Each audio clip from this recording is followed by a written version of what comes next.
Well, this conference is to talk about Europe and the world, but also to celebrate CER's 25th birthday. We're having a party after the conference. I hope that you can stay for the party. 25 years ago, when we started the Centre for European Reform, the key question we had to focus on, will Britain join the euro? We also talked about, would Russia become democratic? Would China become closer to the West? Would the two-state solution in the Middle East finally come about? Globalization and liberal democracy seemed unstoppable. And for the first dozen years or so, the optimism remained, notwithstanding problems such as 9/11. For the last 10 years or so, democracy and globalization have obviously been in retreat. But all isn't lost. The EU has stayed strong, surviving the Eurozone crisis and Brexit. And it's trying to become a geopolitical actor, and we'll talk about that today, with some success on Ukraine, with much less success in the Middle East. And as for European policy on China, I think the jury's still out. I think one piece of good news is the EU is preparing for another round of enlargement. It may or may not happen. I hope it does happen. But the fact that the EU is going to spend the next 10 years focusing on reforming itself to get ready for enlargement is, I think, a good sign, an encouraging sign. What has not changed in 25 years is the CR's commitment to two missions. The main mission is coming up with ideas and policies for reforming the European Union so that it works better. The second mission is improving the quality of the UK's relationship with the EU. Those two missions remain just as important post-Brexit as pre-Brexit. The CR believes in promoting an outward-looking, open EU that promotes liberal democracy in the world and is in favour of global governance, and it basically wants strong global institutions. I'm particularly glad to see today we have on our first panel Carl Bildt, who embodies those values and has been working with the CR right since our very first years. I see Heather Grabbe on the panel as well, who was one of my first deputies, who's been at the CR almost since the very start of the CR, and many other friends in the audience, but I'm delighted to see them today. I'd like to thank all those who've helped to make the CR a great success for the last 25 years. Ian, over to you. Great, thank you very much, Charles. Well, it's a great pleasure to be here. I'm Ian Bond, I'm the Director of Foreign Policy at the Centre for European Reform.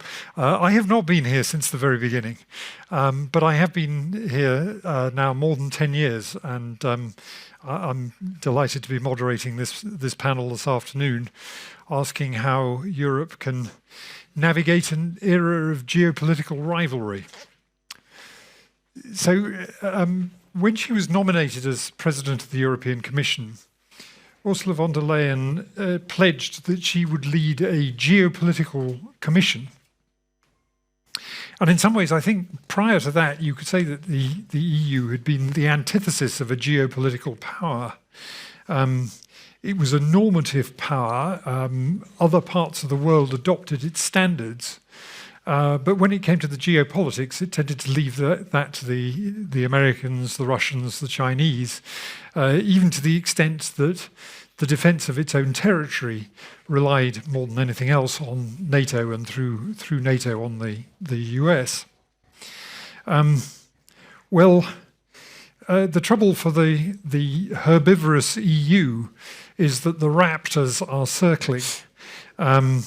Whether they come from Beijing or Moscow or occasionally Washington, the EU is having to undergo an extremely rapid process of evolution. There are so many threats that we have to face up to. Putin may have thought that he could freeze us last winter, and he didn't. But he still poses a pretty significant military threat to his neighbours. There are the rising tensions between the US and China, which are fragmenting the global economy and forcing the EU to decide whether it is still a champion of free trade or whether it's going to have to join on the subsidies and protection bandwagon with the other great powers. And then in the last few weeks, we've seen the crisis in the Middle East, to which the EU's response has been quite stumbling, actually. An institution that doesn't quite seem sure whether it wants to go in for realpolitik or to urge compliance with universal standards. So how is the EU going to navigate this difficult environment, this difficult both geopolitical and geoeconomic environment? Does it need to become a harder power, Or is there still something to be said for its traditional way of doing things? So, to answer these sorts of questions, I've got a great panel with me today. Going along the line, Mark Leonard, the Director of the European Council on Foreign Relations and formerly of the CER. Carl Bildt, who is the co-chair of the board of the European Council on Foreign Relations, but also a member of the CER's advisory board, and incidentally a former Prime Minister and Foreign Minister of Sweden, but entirely incidentally, I think. Then Alicia García Herrero, the chief economist for Asia Pacific at the investment bank Natixis, who is apparently dividing her time between Hong Kong and Taipei at the moment, which must raise some interesting contrasts in how the world looks. Jakob Kirkegaard, the senior fellow from the German Marshall Fund of the United States and the Peterson Institute for International Economics. And finally, at the end of the line, Heather Grabbe, who, as Charles said, was once Deputy Director of the CER, now a non-resident fellow at Bruegel, a visiting professor at University College London, and another member of the CER's advisory board. So welcome and nice to see you here. So I'm going to ask the panel to speak for about 7 minutes each, and then we'll open the floor for questions and comments. And I'd like to remind everybody that we are on the record this afternoon, and there will be an opportunity both for those of you who are in the room and those of you who are online to ask questions after the presentations. So, Mark, perhaps I can start with you to give us a bit of an overview. I mean, who are the main players in this global geopolitical rivalry? And how do they look at the EU? Are we at the table or on the menu, as I think the phrase was a few years ago? Thanks, Ian. Maybe before I answer your question, I can just pay a personal tribute to Charles for the incredible job he's done in turning ECFR into the force it is today, but also just for the last... Sorry. The Centre for European Reform. The Centre for European Reform. Also just the role he's played in helping the rest of the world understand Europe. I mean, I first met Charles when I was a teenager in Brussels, and he taught me a lot about the world and about the European Union, or European community as it still was then. And I think through your writing, through your kind of leadership, there's an entire generation of people that have learned to think critically about the European Union, to understand it. And it's been it was an incredible honour for me to work for you for a short period of time. It's a real honour to be here today, and I think we're all in your debt for what you managed to do. Yes. In terms of your question, Ian, I think we're in a situation where a lot of people have been confronted, particularly over the last few days, by how absent Europe is from a lot of the big stories in the world. The situation in Gaza is, I think, both something which is horrendous. It's very personal to a lot of people here. I have family in Israel who, thankfully, have not been directly affected. But I think it's also quite instructive for how the world is working at the moment and where we fit into it. And, if maybe just talk a little bit about the state of the world and then about how Europe kind of fits into it. But I think what is helpful about the war in Israel is that it helps to change the way that we're sort of understanding what's happening at the moment. I think the Ukraine war was and is a genuine Zeitenwende. For Europeans, the world has been changed forever by Putin's full-scale invasion of Ukraine. But with Gaza in ruins and the danger of an all-out regional conflagration in the Middle East, I think many Europeans are now understanding something which many other people around the world have been saying to us from the beginning of since February 2022, which is that though Ukraine is a Zeitenwende for us, for them it's just another war. amongst many, whether it's Nagorno-Karabakh, whether it's the coups in Africa, whether it's the situation in Ukraine. We're not just sitting through a kind of poly-crisis. We are actually in a time of poly-war, where there are all sorts of instances of violence blowing up in different places. I think that sort of brings us to the second sort of thing, which is, I think, very interesting about the situation between Israel and Gaza, because it shows these two big structural forces which are reshaping our world at the moment. The first is the idea of ideological competition, and on the surface, the Israel-Hamas war does exemplify this trend of a world split into two camps, the West hugging Israel close, the rest of the world outraged at the way that the war's being prosecuted and tending to see Palestinians suffering more than the death of Jews in Israel. But at the same time, and we are seeing how the different theatres are coming together, with China quickly coming out and in support of the Palestinians, Russia and Iran having this kind of close relationship. But at the same time, if you take a step back, you can see that actually that only tells you some of the picture, because before the war started, Israel, Saudi Arabia, the UAE were busy sidling up to China and Russia, making peace with Iran.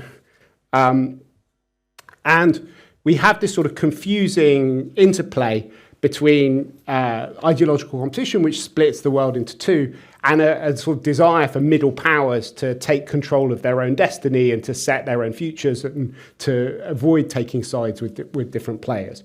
And I think the third thing which is coming out of this war, which is also, I think, worth us bearing in mind as Europeans, is that it's not just a war which is being waged with tanks and shells and drones, but it's also yet another case where interdependence itself is being weaponized, and a lot of the most brutal tools are about manipulating people's dependence on others, shutting obviously sealing Gaza off from supplies. But I think the way that it kind of plays out wider is going to be about kind of manipulating interdependence. I think those are all big challenges for Europeans in terms of how we look at the world. And I think we've been quite confused in our response so far, not just in terms of the different messages sent about how closely we should cleave to Netanyahu and Israeli policy. But I think for the last period of time, there has been a sort of battle between two tendencies, one towards strategic autonomy and sort of thinking that we need to distance ourselves from the US, and other people who think that we are in this bipolar world and we need to pick sides between the two. And what I think we need to do is to find a way of actually starting with European interests. And at ECFR, we've been working on a kind of slightly different way of trying to frame where we're at the moment, which is an idea centered not around strategic autonomy, but about strategic interdependence, to own the fact that Europeans are not going to be able to survive in a decoupled world without relationships with different players, but that we have to be less sort of idealistic and blind about the dangers of one-sided dependence on other players. And that does mean starting to think in different terms about how we run our economic policy so that we can de-risk it, but not sort of decoupling it, thinking about how we can live in a world where many people don't share our values and make sure that we're safe as democracies existing politically with countries that are not democracies, rather than thinking that we're going to win a systemic rivalry and be able to stop other players from carrying on existing. And finally, I think thinking about how we build partnerships in this new world, because too often we talk about how we're trying to preserve the rule-based order, and we sound like we're trying to shore up the world of yesterday, a world with lots of institutions which we're overrepresented in. rather than looking like we could be partners to a lot of middle powers that want to shape their own future, and who see this as a moment of opportunity as well as one of crisis and of fear. So I think we do need to have a bigger debate amongst Europeans about exactly how we position ourselves in this world. And maybe in the discussion later, we can go into more detail about some of the other powers and how they're sort of looking at things. But I think there is quite a lot of strategic confusion, not just in Brussels, but in a lot of different European capitals. And that's maybe why we've actually struggled to have an impact on the world outside, because we're so confused amongst ourselves. Great. Thank you very much. Well, Carl, there's an interesting challenge there from what Mark has said. Do we see ourselves in a world of two poles in which we are inevitably going to be on the democratic side in a bloc with the Americans, or are we, a pole of our own, a middle way, somehow or other preserving this kind of triptych of relations with China, where we have partnership, competition, and systemic rivalry simultaneously? Is the EU capable of pursuing an independent course, or is it bound to go along with one or other of the larger powers in this geopolitical rivalry? No, we are. Let me first say and agree with Mark to pay tribute to Charles for what he's done with the Centre of European Reform and spreading information about what's happening in Europe over a long period of time. I remember one of the book that he wrote a long time ago, I'm probably out of print, but if it's not out of print, go and buy it. His biography of Jacques Delors, which I think was an excellent book, both in terms of his writing and in terms of the analysis of a lengthy period of the development of what eventually, through great personalities and great issues, became the European Union. So Charles, thank you very much for what you have done, and it's been a pleasure to work with you during these years. Then to the question, we are a pole of our own, and should be. What the European Union should do is to stay true to the basic task it's supposed to do for its member states and in the world. And the basic tasks, goals are two. It's the peace and prosperity of Europe and its member states, and that's it. And the peace mission, which of course started as a peace mission, make peace between the Europeans, because the Europeans have had a certain tendency throughout history to kill each other. I mean, the continent is littered with battlefields and war graves, and that was the number one task, to get rid of that. It has to be said that that's been basically successful, at least if you take it the immediate member states. And that's not an entirely mean achievement and should not be forgotten. The single most important instrument in that particular respect has, of course, been enlargement. Sometimes controversial, not least in this town. There's always been sort of double feeling, should we really have more of these foreigners coming here and messing up our institutions? But eventually, of course, driven by the fact that it does increase the security of Europe when you do it. And here we are now, after the Russian invasion and aggression, we are going to enter an entirely new period in the development of the European Union, with the strategic imperative of enlargement with a country that, population-wise, is sort of Spain, Poland from that point of view, perhaps not sensational, but of course the second largest European country in area, second to Russia. This is, as I said, a strategic imperative, and it is the key to securing one of the keys, I have to say, but a fairly critical one, to securing not only the stability of the East of Europe, but also the democracy and the rule of law and all of those things of the East of Europe. And the East of Europe is not something that is far away. If there's instability, if that is eroded, all of these things, in the East of Europe, it's got to be the center of Europe and it's got to be the west of Europe that is affected by it. There's no way avoiding that. So what we are going to do there is going to be absolutely critical. Either we export our stability towards the east by enlargement, or instability will migrate to the West through the failures of the European Union. That's the sort of the peace mission is, to put it mildly, a rather critical and important one. The prosperity mission, no less important. And there we have sort of instruments like sort of the single market is perhaps the single most important one, but also on the external side, the trade policy. And we Europeans are historically traders. That is why we Europeans went from being a fairly marginal war-making part of the world to one of the rich parts of the world by the fact that we were trading across the world. And that is in our DNA and should be kept as that. That is also somewhat demanding in these days, where we find the risks of a sort of fracturing of the global economy, which would undoubtedly carry a fairly heavy price in terms of prosperity.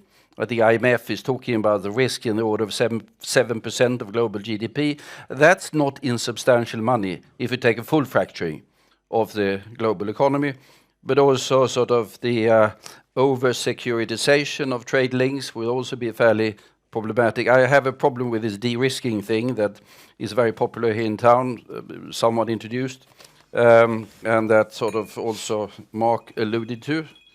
I'm going to just close down. Ursula's calling you. Sorry, yeah. Because I don't know any single economic actor, company, trader that doesn't do de-risking on a daily basis. Any board of any company worthy of the name is doing two things. Which are the opportunities and which are the risks? So de-risking is the nature of business. It's not something new, and it's not something that can be imposed from others. It's done on a daily basis. And of course, the risk pattern changes all the time. Opportunities come and go, risks come and go, but not particularly new. That's why I'm sort of slightly allergic to this popular word that is there at the moment. But we have a fundamental interest, this pole of peace and prosperity that we want to build in the world, of an external environment that is conducive to us doing this. And that is what we sometimes refer to as a rules-based order, although I would say multilateral, preferably from the European point of view, because that brings in, or should bring in, everyone around the table and provides an order that is supposed to be somewhat more stable. The word rules-based order that is used, that particular term, invites, of course, the question, who sets the rules? And there are sort of different answers to that particular talk. If we talk about the multilateral, it becomes somewhat more clear, because it means that everyone sets the rules. If it's rules-based order, it's not necessarily everyone that sets the rule. And from the European point of view, with our approach, it is better when sort of everyone set, or as many as possible, set these particular rules. And here I think we do have an important task to uphold the commitment to sort of multilateral rule with all of the difficulties, international law with all of the difficulties. And we should also recognize that sort of the partner, the number one partner that we have in the world, the United States, is not always particularly good at this.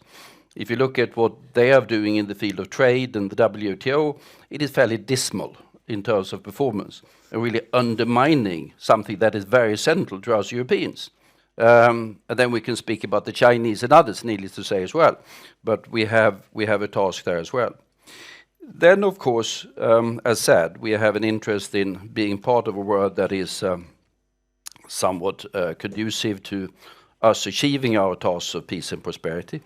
We used to be in a different world 25 years ago. Let's see if I find my famous quote that I always have. You remember the sentence that started the first European security strategy that was decided and published in 2003. Europe has never been so prosperous, so secure, nor so free. The violence of the first half of the 20th century has given way to a period of peace and stability unprecedented in European history. It's true. I mean, the Germans and the French don't fight. Swedes and the Danes on friendly terms. But apart from that, we are on fire. And it's not only that ambition that we had to build what we call the ring of friends around the European Union has been replaced by a ring of fire around the European Union. It is a much more challenging situation where the instruments that we have are more limited than we would like them to be.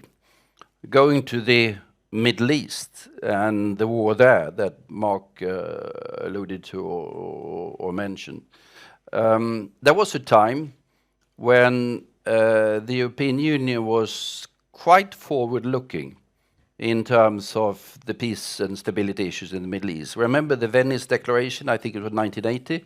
Yeah. That was sort of broke new ground in international diplomacy at the time. But I think we have lost the ball for a number of years. Would that have made a difference? I don't know. I spent some time there, Israel and the West Bank, in a couple of visits during the spring. I hadn't been there for a long time. I returned profoundly depressed because all of the trends were, and I wrote at the time, we were heading towards an explosion or an implosion. I mean, there's no question. Exactly how, exactly when, that was somewhat uncertain. But trends were going in a distinctly bad direction, and virtually no one was paying attention. Washington just wanted the Middle East to disappear from the radar screen because they had other things to do. The Europeans were slightly too divided to even discuss the Middle East, and trends continued in a negative direction. Could we have made a difference? I don't know. I think it's uncertain, because here we have very strong forces that have been building up for a very long time indeed, and now we are faced with an explosion that we will have to handle. Whether we can do that remains to be seen, as Mark alluded to. I mean, the last week, or perhaps the last 10 days, might not have been the most glorious in the history of the European Union, but of course these things do pass if we are able to pursue a policy with a perspective on what might happen thereafter and the fundamental interest that we have. And there's no question that we have fundamental interest in stability in the wider Middle East, because otherwise, much as I said about the East of Europe, this is not the East of Europe, but it is our near abroad, very much near abroad, as we saw in 2015 and other places. So, quite a lot that can be said, but we are the pole that should keep to the core mission, which remains the peace and prosperity of this part of the world. Great, thank you very much, Carl. So, Alicia, Carl alluded there to the importance of trade to the EU. And certainly over the last few years, trade between the EU and China has been pretty critical to certainly to our economic situation. You're based in that part of the world. Can you help us to drill into that EU-China relationship? I mean, how dependent is the EU on China now, both as a supplier and as a market? And how much should we be worrying about the things that Xi Jinping is doing, like the dual circulation economy, which seems to be kind of designed to wall off China's domestic economy from international competition? And I suppose, looking at things like the mountain of Chinese domestic debt, is Europe sort of rather belatedly starting to worry about China's strength when actually it should already be starting to worry about China's weaknesses? Okay, first of all, thanks very much for the invitation. It's a pleasure to know we have think tanks 25 years old. I think Bruegel, which we both belong to, is like, 15 or a little, so we still have a long way to go, so congratulations. But I'm going to address the questions since you kindly invited me to be here. So I would use the following expression for China-EU economic relations, which is a downhill roller coaster. And yes, we have up and downs, we have visits that end more nicely, to the dismay of our interlocutors in the US. But at the end of the day, I mean, the direction is, to me, quite clear. It's a downhill relation. And most of the things you mentioned are explained that downhill relation. So, for example, the Chinese economy doesn't offer the market it used to for us, not only because it's growing much less and it will grow even less, all the way to probably looking like Japan by 2035. I don't think China will ever have the size of the US economy, to be frank, but it will be a decently, moderately developed $25,000 per capita kind of thing by 2035. So it is a market, but it is, to our eyes, a shrinking market. And this is not only because growth is lower, but also because imports are plummeting, especially from Europe and the US.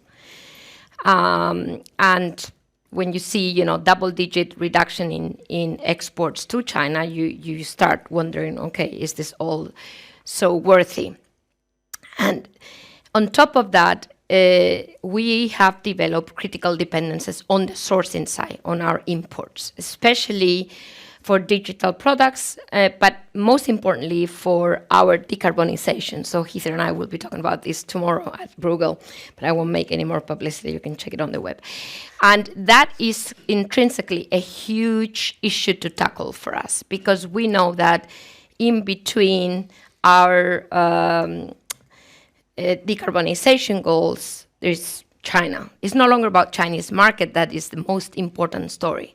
It's about our sourcing of green tech or renewables from China. And that makes us extremely vulnerable. The degree of dependency is by far larger than any Russian gas we've ever imported. And that's something that I think we need to realize. Beyond that amount, these three interesting relations we say we have with China, whether it's, partners, competitors, and rivals. The rivalry part is starting on the economic front because China is becoming increasingly competitive. Not only thanks to industrial policy, which we seem not to like, given what we did on anti-subsidy investigation, but most importantly, because China's inflation is zero. Actually, producer prices are negative, and they've been for a while.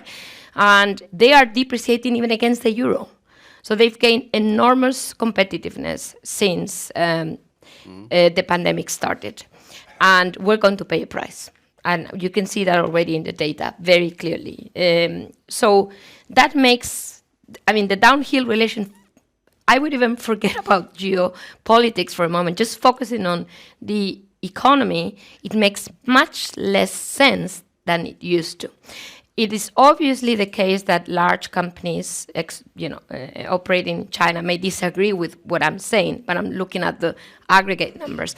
Smaller companies may not be able to complain as much as those big companies in China, and that makes a difference. So the other thing that explains the downhill relation is China's aggressiveness. Yeah, I happen to live in Taipei, so I can only tell you that it's very obvious to me that China is changing the status quo as regards Taiwan. And the South China Sea, there's lots of things that I think we as Europeans should be worried about.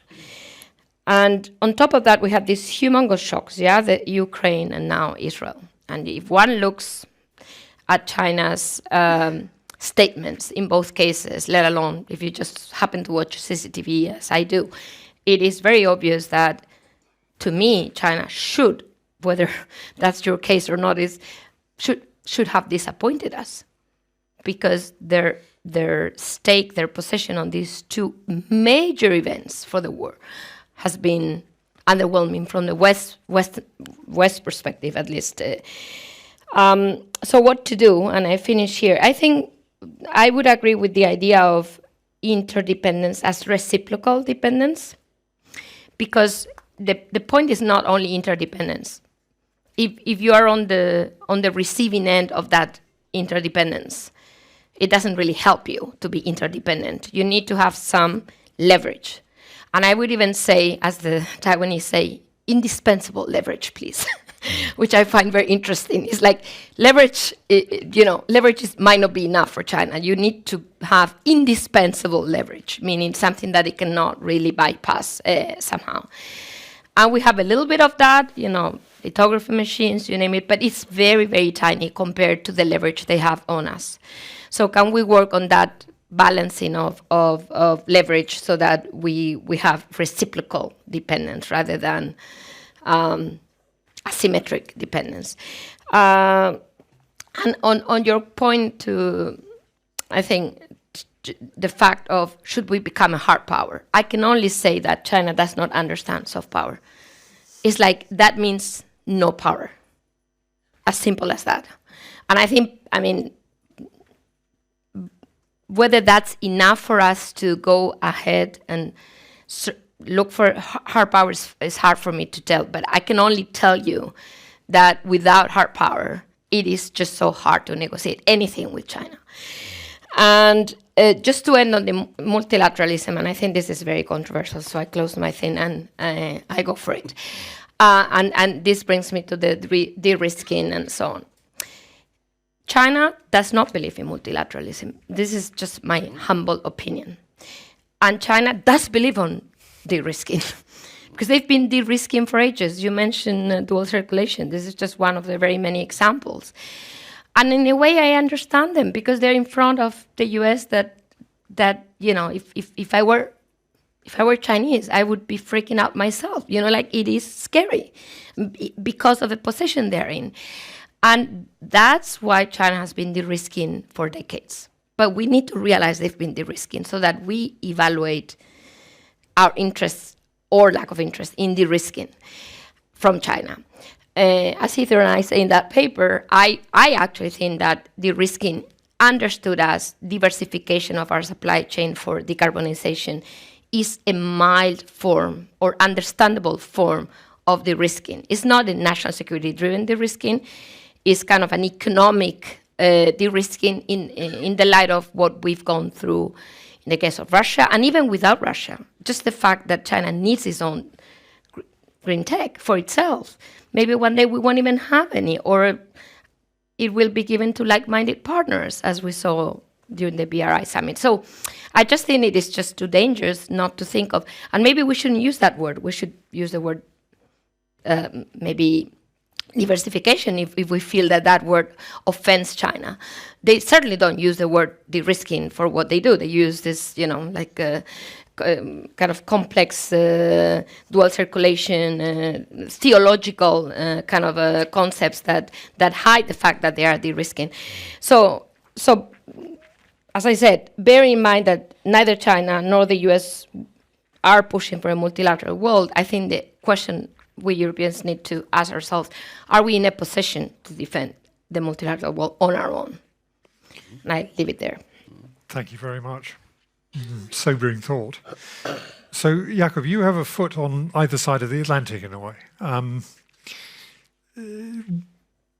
So when you look at the transatlantic economic relationship, how much of that is sort of now shaped by the US's relationship with China and the concerns that the US has? I mean, Alicia says that China looks at the US and it's quite scary. I mean, the US looks at China, and rightly or wrongly, the US also feels quite scared. And I wonder, to what extent is Europe, because of its security dependency on the US, forced to take a more American approach to economic entanglement with China? Or, as we saw with the EU-US summit and the failure to agree on steel, is the EU still able to direct an independent course when it comes to economic relationships? Well, thank you, Ian, and thank you for CER for inviting me. No, I actually think that the starting point of answering your question in the declaration of the latest US-EU summit is quite a good one. And first of all, we should thank President Biden for having peace negotiations between the two warring presidents of Europe. But leaving that aside, I actually think that the statement was quite good. It was very finely balanced. It touched upon pretty much anything under the sun. It could have been a G20 statement for all that matter, right? But there was nothing concrete there. There was no decision taken.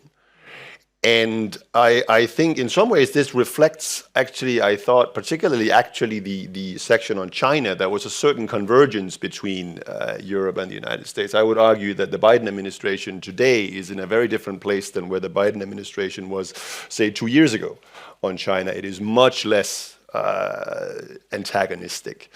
But you mentioned the failure to agree on this global arrangement on sustainable steel. I actually think that's a really big deal for a number of reasons.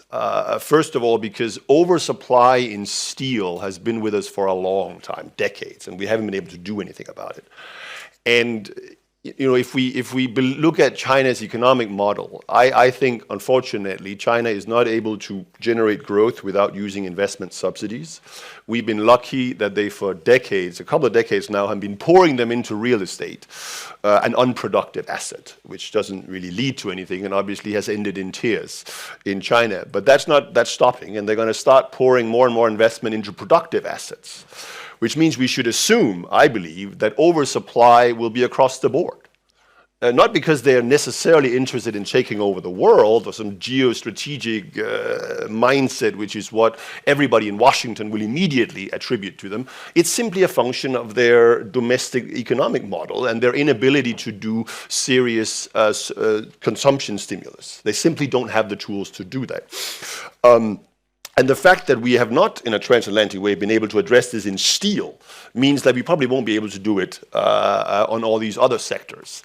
And clearly, this global arrangement on sustainable steel is also not going to be a precursor for any sort of climate club in the future. So this is actually a pretty significant failure.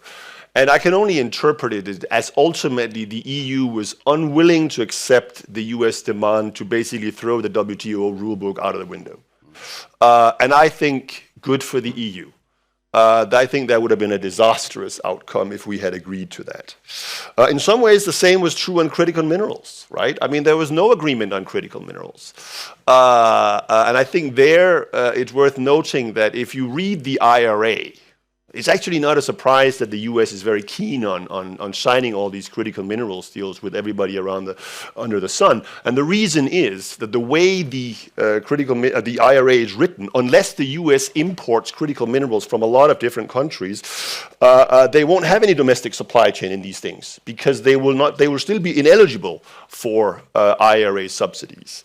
So again, the EU has no need for a deal with the US on this. And by the way, the other reason for why the steel issue is important is, of course, that unless there is an agreement on sustainable steel, there is a risk that the US Trump-era's national security tariffs on steel and aluminum comes back January 1st next year. I think the EU has also concluded that probably at the end of the day, the Biden administration is not going to do that. So again, there's the US will blink on that. So actually, I think good for us. I think it would be foolish to before the next ministerial in the WTO in 2024. Not that I'm particularly hopeful for a sort of comprehensive reform of the WTO, but to throw the WTO under the bus to achieve an ever closer transatlantic relationship. I actually think that the EU has probably done the right thing. But we should be clear that simply as a function of our very different decarbonization strategies, right? The US clearly adopting subsidies in the same way that China has done, and the EU adopting the opposite, namely a carbon price. So one subsidizes, lowest cost, and the other increases them. This will give a lot of trade friction. There's no doubt about that. So we should be prepared for that. And especially, of course, also vis-a-vis China, because as I said, if the implications of China's domestic model is Chinese oversupply, and the US already have all the Trump-era tariffs in place, a lot of this stuff is going to end up in Europe. So obviously the trade imbalances that we have discussed will only grow worse. Maybe I want to push back a little bit on this issue of trade China dependency. and maybe Alicia and I can get into a discussion on that, because I actually don't think that our dependencies on China across all these things are nearly as bad as they were with Russian energy. And it fundamentally has to do with the nature of the dependency. Because we are dependent on China for solar cells and a bunch of other critical minerals, but these are predominantly investment goods or stuff that goes into the supply chain. They're not actually what heats our houses or drives our cars and whatever. We're not going to freeze, we're not going to freeze in the winter just if China cuts off all the solar supplies, right?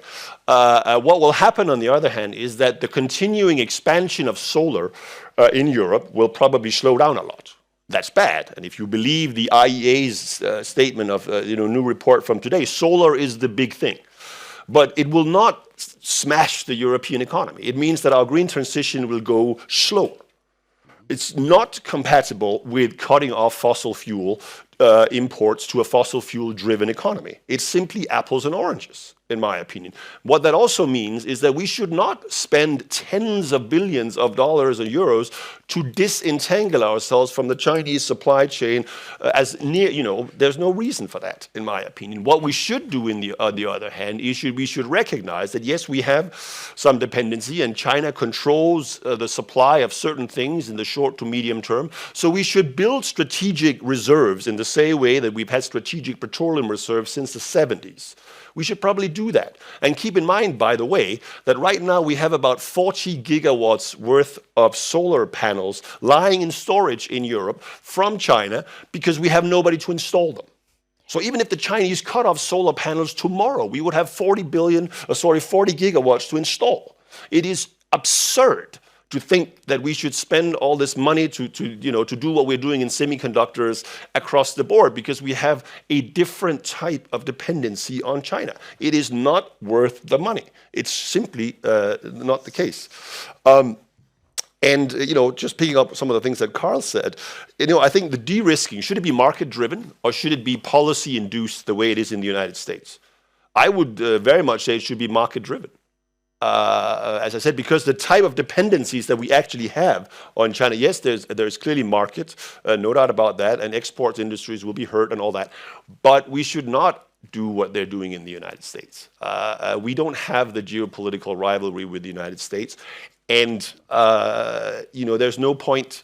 It's simply a waste of our money, and maybe I should stop there. Great, thank you very much. I'm sure that's going to cause a bit of discussion. Heather, I'm going to set you a slightly different challenge in a sense. But the fact that Jakob has talked so much about the green transition, I think, leads well into this, which is,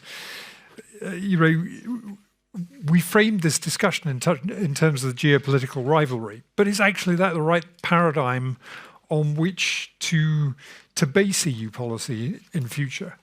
Are we actually barking up the wrong tree, and should we really be looking at the other things that the EU has to worry about much more? So climate change, global health and future pandemics, of which there will no doubt be some in the future, mass migration driven by conflict and climate change and so on. These are all things that perhaps need us to overcome geopolitical rivalry rather than indulge in it. And, are we having the right debate when we're constantly focusing on, China versus the US? Should we actually be saying, well, it's us against the big problems of the world? Oh, thank you, Ian. I think this is a really great question. I remember when I joined the CER many, many years ago, in 2000, actually, really that long ago. The first CER event I attended was a dinner given to present Larry Siedentop's book on democracy in Europe. Sorry. Which was, you've put the Zoom call up, and they can hear me. Okay, there we go, that's better. Anyway, Larry Siedentop wrote this book called Democracy in Europe to parallel Tocqueville's Democracy in America. And the first thing that Ziedentop said at this dinner was, you see, the big problem with the European Union, the reason why people don't support it is because it's boring and there's no political drama in the EU. We need political drama. We don't want all this technical regulation and so on. People are not excited about that. We want big personalities and fights and toe-to-toe engagements and big, debates where people can understand what's at stake. Okay, I think we've met the Ziedentop test now. We have enough political drama at EU level. Within the EU, I mean, the latest rivalry of the presidents, and definitely in terms of the EU going toe-to-toe with others. But that doesn't necessarily still endear the EU to the public, who would quite like not to have to be bothered with a lot of these things as well. And I should, having said that my very first engagement with CER, I should also point out that the 4 years I spent working with Charles were really the best of my working life. It's just such a fantastic tank to do thinking in. I think of think tanks as being like aquaria rather than as military things. And it's the CER is absolutely the best place to kind of form your ideas, learn how to express them properly, and then learn how to edit them as well. So just tribute to the CER, and also on maintaining relevance. I mean, after 25 years, most think tanks get a bit tired, and they stop producing really interesting, maybe think tank directors might get a bit tired and stop producing their best ideas. But I think Charles is just getting into his stride now. So just in that spirit, thinking a bit longer term about what are the challenges that the EU should be thinking about, but isn't having political drama about. And I think this question of rivalries is important, because there are the rivalries you choose, and there are the ones that are imposed upon you. And at the moment, we're choosing to have a rivalry over trade, over green tech, basically fears of, it's FOMO, it's fears of missing out. We've been having a huge debate about how to reshore production, how to ensure that we can continue producing steel, green steel, but steel nonetheless, electric vehicles rather than internal combustion engines, and essentially maintaining the industrial geography of Europe as we've known it before, but making it greener. But I don't think that the climate transition is going to work like that. It's going to bring a huge amount more disruption to the global economy, a real restructuring of value chains, and that means the restructuring also of the European economy, which could have very serious political consequences as well as geopolitical ramifications. So just to give a few ideas about this. First of all, I think we really got to recognize that the global green stalemate at the moment between the EU, the US, and China is not helping anybody. One of the few goals on which the US, China, and the EU agree is the need for much faster decarbonisation. And here I disagree with Jakob. Slowing down the climate transition is going to bring so many big problems. Every year matters because every 1/10 of a degree matters. And so, in fact, and you're absolutely right about the lack of installers. I mean, the CEO of Euroelectric says that the biggest problem with increasing the capacity of the grid in Europe to take all of this renewable energy from the production, which is the biggest problem right now, is because there just aren't enough people to do the installation. So this questions of skills and of labour market shortages are actually the biggest immediate challenge. It's not, in fact, the supply of clean tech goods. So I'm completely with you there. And of course, education and skills are national level competence, but are absolutely fundamental. This is going to be a very labour-intensive transition. And in the short term, that is something that I think political leaders should make a lot more of to reassure the public that it's not that robots are going to take your job and you will no longer have a role in the fossil fuel economy. It's that there won't be enough people who have the relevant skills to be doing all of the retrofitting of insulation and installation of new grids, new charging networks for electric vehicles, and so on. So we need to be looking at that as those constraints on the green transition. And also thinking about, are we investing essentially in trying to preserve an industrial map of Europe that is already changing because of not just the climate transition, but because of the changes in value chains. So, for example, is it really realistic to think that we'll keep producing so much steel in Europe when actually green steel made with hydrogen would be more logically produced where the hydrogen is produced, which won't be that much in Europe because we don't have enough land to do it. It will be in Morocco or Namibia. Namibia also has iron ore. So does it really make sense to think about a strategy where we ship hydrogen and iron ore from Namibia to Europe to make the steel here, or instead that industrial production of green steel moves to Namibia? Maybe we do some finishing and some of the higher end of it here in Europe. But we need to be thinking about about the assumptions that underlie a lot of the thinking about de-risking.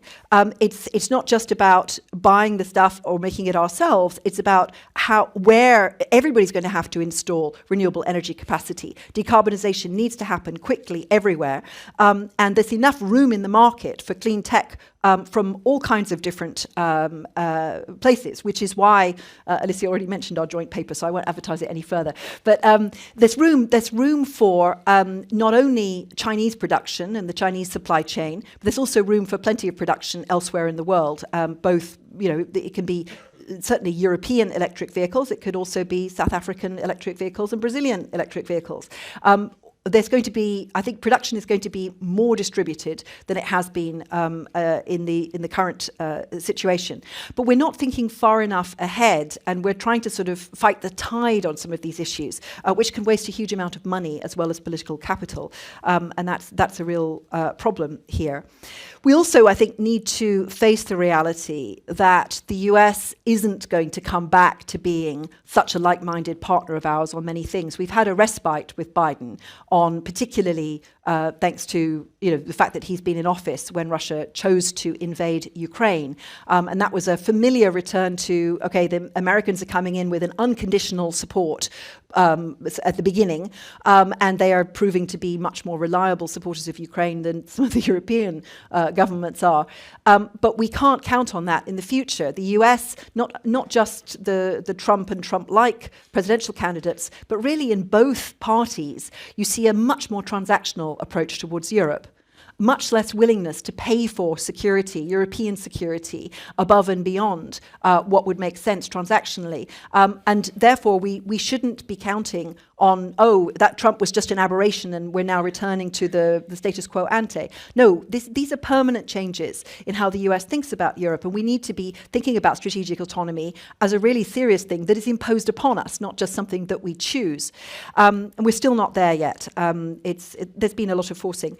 Now, you may recall there's been this very long idea in European integration that functionalism works. When the demand is there for the EU to be active in an area, when there's a real need for supranational action, the EU will rise to the occasion, and the EU is forged through crisis. And we've had plenty of good examples of that happening with COVID, extension of mandates. We saw that with the Euro crisis and so on. Climate will bring more such crises. We have to think about, however, preparing capacity and not waiting for it to happen, because the climate-induced changes are ones where the physical effects are really unpredictable, really seriously unpredictable. Economics has always been the sort of the main discipline that the EU has drawn on, but we haven't listened enough to biologists and physicists when it comes to ocean currents and also biodiversity and so on. And we could see over the next years bigger physical effects, really a lot bigger, than the extreme heat that we've seen in recent summers and the floods and the droughts.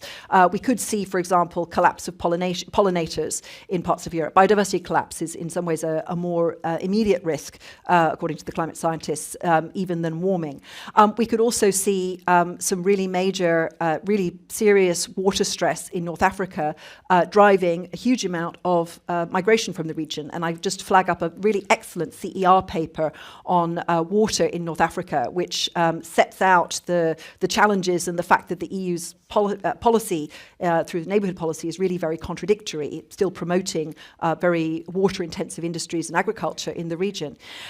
But these kinds of physical climate impacts in the EU itself and in the neighbourhood are going to drive, for sure, more EU competences in disaster prevention, disaster response, but also, I think, in the way that the EU thinks about solidarity. Okay, so we've seen some very good examples of solidarity, particularly during COVID. We've seen some quite poor ones during COVID, and we saw some very poor ones in the migration crisis in 2015-16 and since then. So in thinking about climate physical effects as a common challenge for Europe, and also for the ring of fire becoming a ring of drought and a ring of floods, that's something we really need to start preparing for, and not waiting until the crisis hits and then finally developing the political will to address it. So I think we don't have the luxury of having rivalries which are unnecessary, because there are plenty that we can't do very much about. So I would perhaps go back to the 2003 security strategy, which the CER had quite a hand in shaping with Javier Solana at the time. I seem to recall that the title was a more secure Europe in a better world. I think we should repeat it now, 20 years later, reversing it and saying a better Europe for a more secure world. Great. Thank you very much indeed, Heather. So we have just a little over half an hour, and it's time for you to do some work. So I'm looking forward to questions. For those of you who are online, with a bit of luck, the technology will allow us to unmute you so you can ask your questions. And if that fails, then my colleague Jordan will read out your questions from the chat. For those of you who are in the room, stick up your hand. I will try to see you, and a microphone will be presented to you. So, okay, I'll take one from Camille. By the way, I do introduce yourself, because I know who you are, but not everyone necessarily will. Camille Grand, I'm with European Council on Foreign Relations. My question to the panel is, you described, I think, extremely well the situation today. But if indeed the challenge is to use the old image of being an herbivore in a world of carnivores, where does that leave us as a European Union? First question. Is it really the direction we want to go into? And I'm a security wonk, so I'm comfortable with that, but maybe I'm wrong. And second, where does that leave us to also go through the CR, one of the CR4 debates in the UK relationship? Because being a carnivore without the UK seems to be a little more challenging, I should say. Right. So we provided the teeth, did we? Okay. Okay. Who wants to start that one off then? What the UK, Mark can do.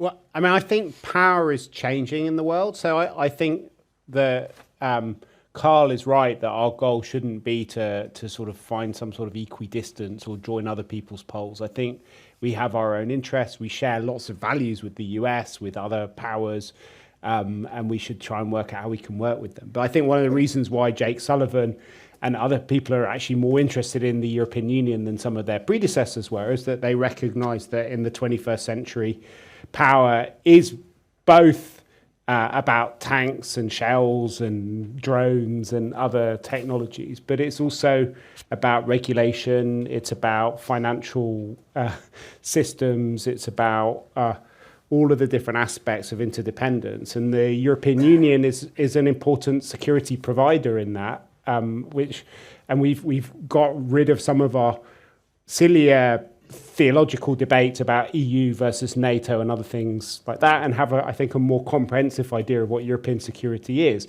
Unfortunately, geopolitics has now entered into lots of different aspects of domestic policy, and there's much less of a division between security and prosperity. Carl's two pillars, they've become quite centred one on another, and I think that's why the EU is very important on that. And I also think, from a British perspective, that will mean that actually, as it thinks about its own prosperity and its own security, it's going to be very hard to do that without working out how it docks into the biggest market, the biggest provider of security, the biggest regulatory force in its neighborhood that's still absolutely central to not just to its economic future, but to its kind of to its security and to its destiny in other ways.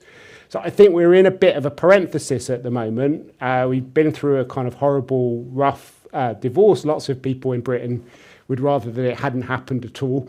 Other people who supported it may be disappointed by what's going on. And, I know that future British governments are going to have to find ways of managing their relationship with the EU much better than the past few prime ministers have done in recent times. That's a low bar.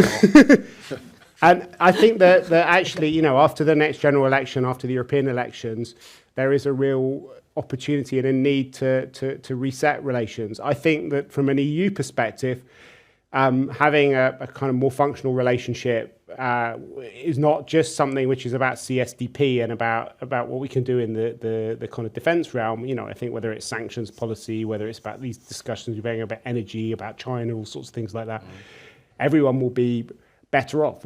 One of the really striking statistics which some of my colleagues, Jeremy Shapiro and Jana Pulirin, put out recently is about the relative size of the EU versus the US in recent times. Lots of people talk about the US as a declining power, but actually it's grown by a third compared to the EU over the last decade. One of the reasons for that is Brexit. So, it is something which I think is something we are going to have to come to terms with.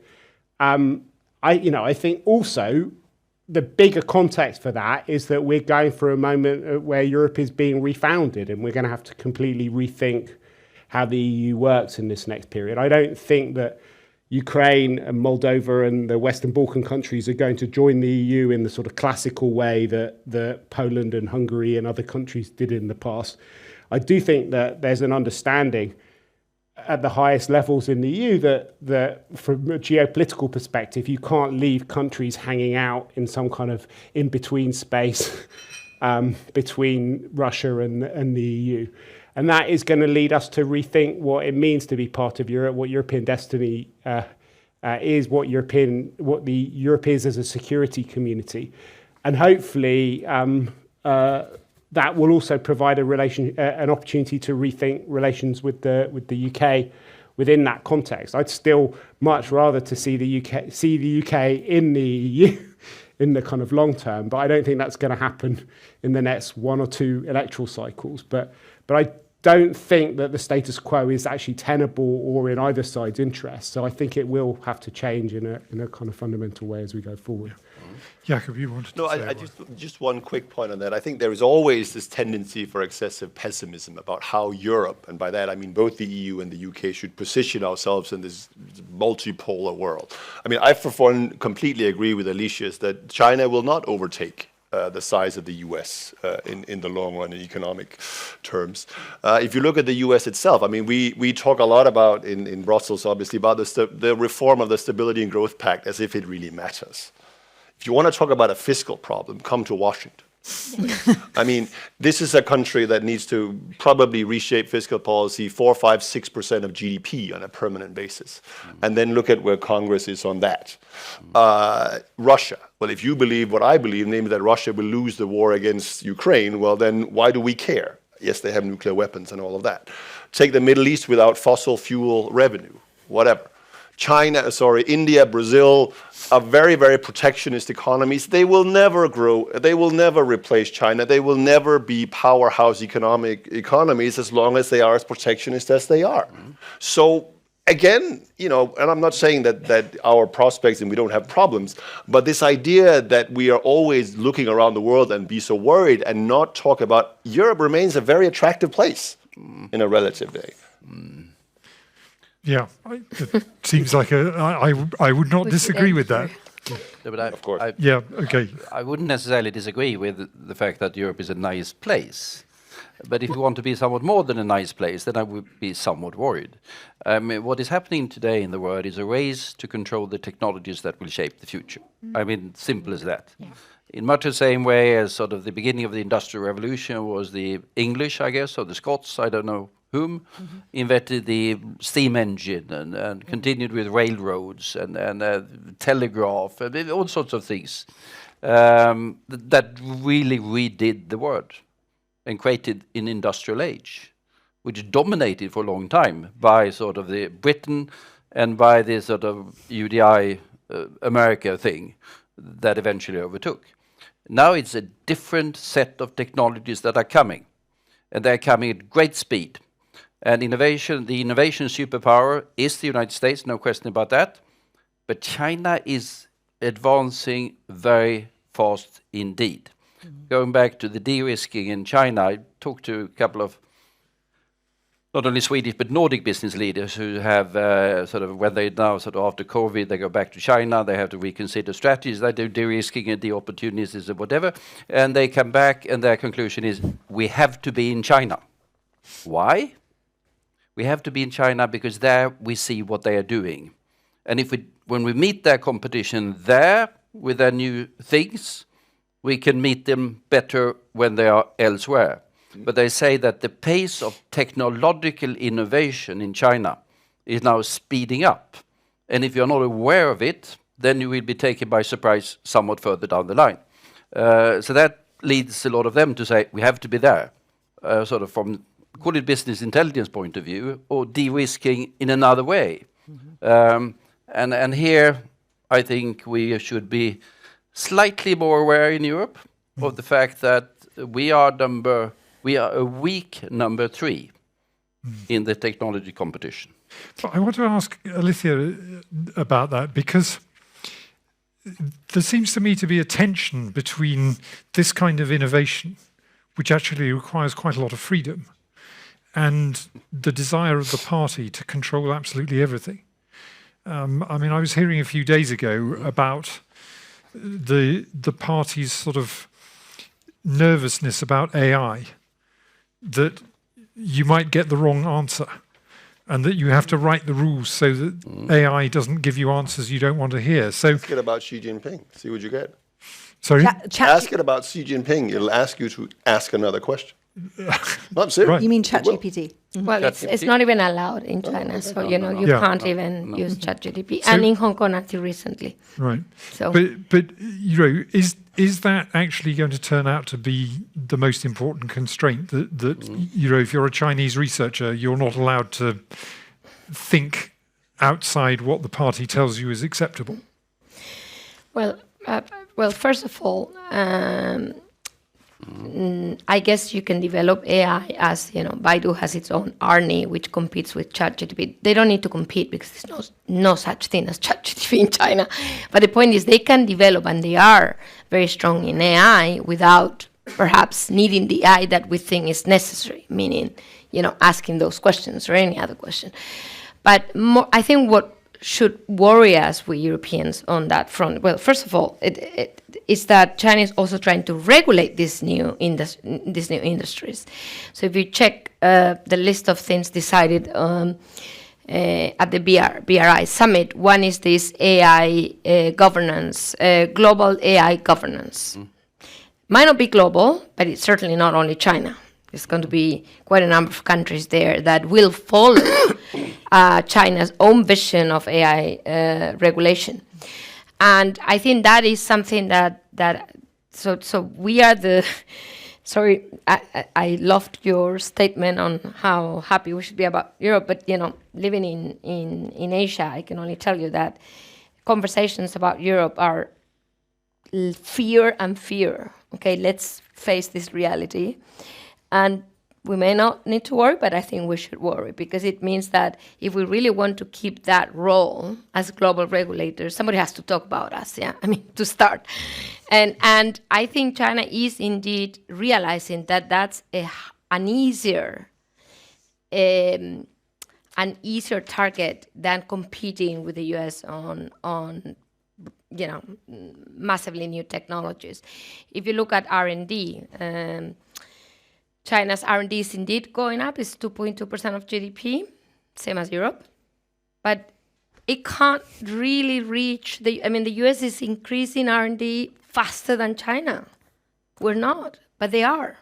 And to me, this regulatory capacity that China wants to develop, if you look at all of the international regulatory agencies, is just mind-boggling. They know that's an easier take than perhaps competing in quantum computing with the US. So we should be very, very careful about what we thought, rightly so, we could do well, because China knows that. And I do think that the more they become the largest trading partner, literally every country in the world, including Germany, by the way, on the import side, the more they can actually impose this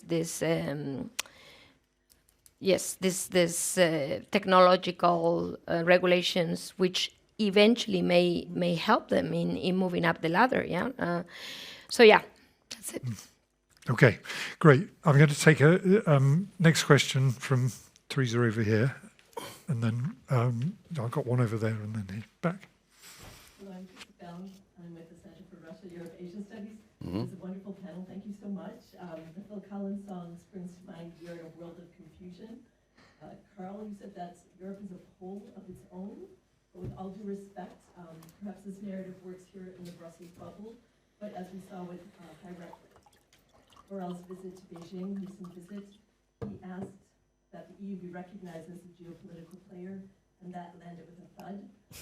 It brought to mind Margaret Thatcher's phrase, "If you have to say that you're a lady, you aren't." In other words, if you need to ask Beijing to recognize you as a geopolitical power, you aren't one. So I'm just wondering how this is going to play out. We see EU-China policy is extremely fragmented, and we even saw Hungary's leader Orbán at the Belt and Road Forum in Beijing. And my second question is because I noticed that the economists on the panel didn't talk about bifurcation. And I really wonder about this, and because China is the #1 trading partner of over 120 countries in the world, it's not going to be like the Cold War. It won't be like COCOM here and the rest of the world. And I'm wondering how this can play out, because people kind of fall into this easy narrative of Cold War 2.0, but I really don't see this bifurcation happening. So maybe if you could flesh that out a bit more. Okay. Does one of our economists want to? I guess. Okay, you go ahead. Okay, no, I mean, on bifurcation, well, I mean, first of all, I think, it's first of all predominantly represented by U.S. export controls on high-tech goods, and then, of course, the Trump tariffs. That's basically, and then on the Chinese side, yes, there's dual circulation, and then they have some retaliation on graphites and a couple of other things, right? That is not, the OECD versus Comic-Con and sort of connotations. And the US trade deficit vis-a-vis Asia hasn't declined. It has shifted slightly away from China to other Asian countries and Mexico, right? And as Carl has articulated several times, businesses want to be in China. And for the simple reason that even if you take a dim view of China's long-term economic prospects, it's still going to be the largest consumer market for a lot of things. Cars, mobile phones, etc. You want to be there. So for that reason alone, I don't buy this argument, unless, of course, China decides to attack Taiwan, and then we're in a different world, and we can debate the probability of that. But overall, people view, and this is a very sort of often economists view this bifurcation as inflationary. Because we have to spend a lot of money to build essentially two different supply chains. I would contend that that is not going to be true in the vast amount of industries, simply because there won't be that much trade diversification. And in those industries where it is relevant, aka particularly high-tech, it's likely to be deflationary because we are pumping so much money into semiconductors that we're going to create a massive oversupply. Look at the history of the semiconductor industry, boom, bust, boom, bust. Every time a major economy goes into the industry, subsidizes the establishment of fabs, the market crashes. Look at the last quarterly reports of all the major semiconductor producers. They're already losing money even before all the stuff in the US comes online and the European comes online. So it's going to be deflationary, not inflationary in the aggregate sense. So I think, therefore, overall, what bifurcation? Okay, Heather.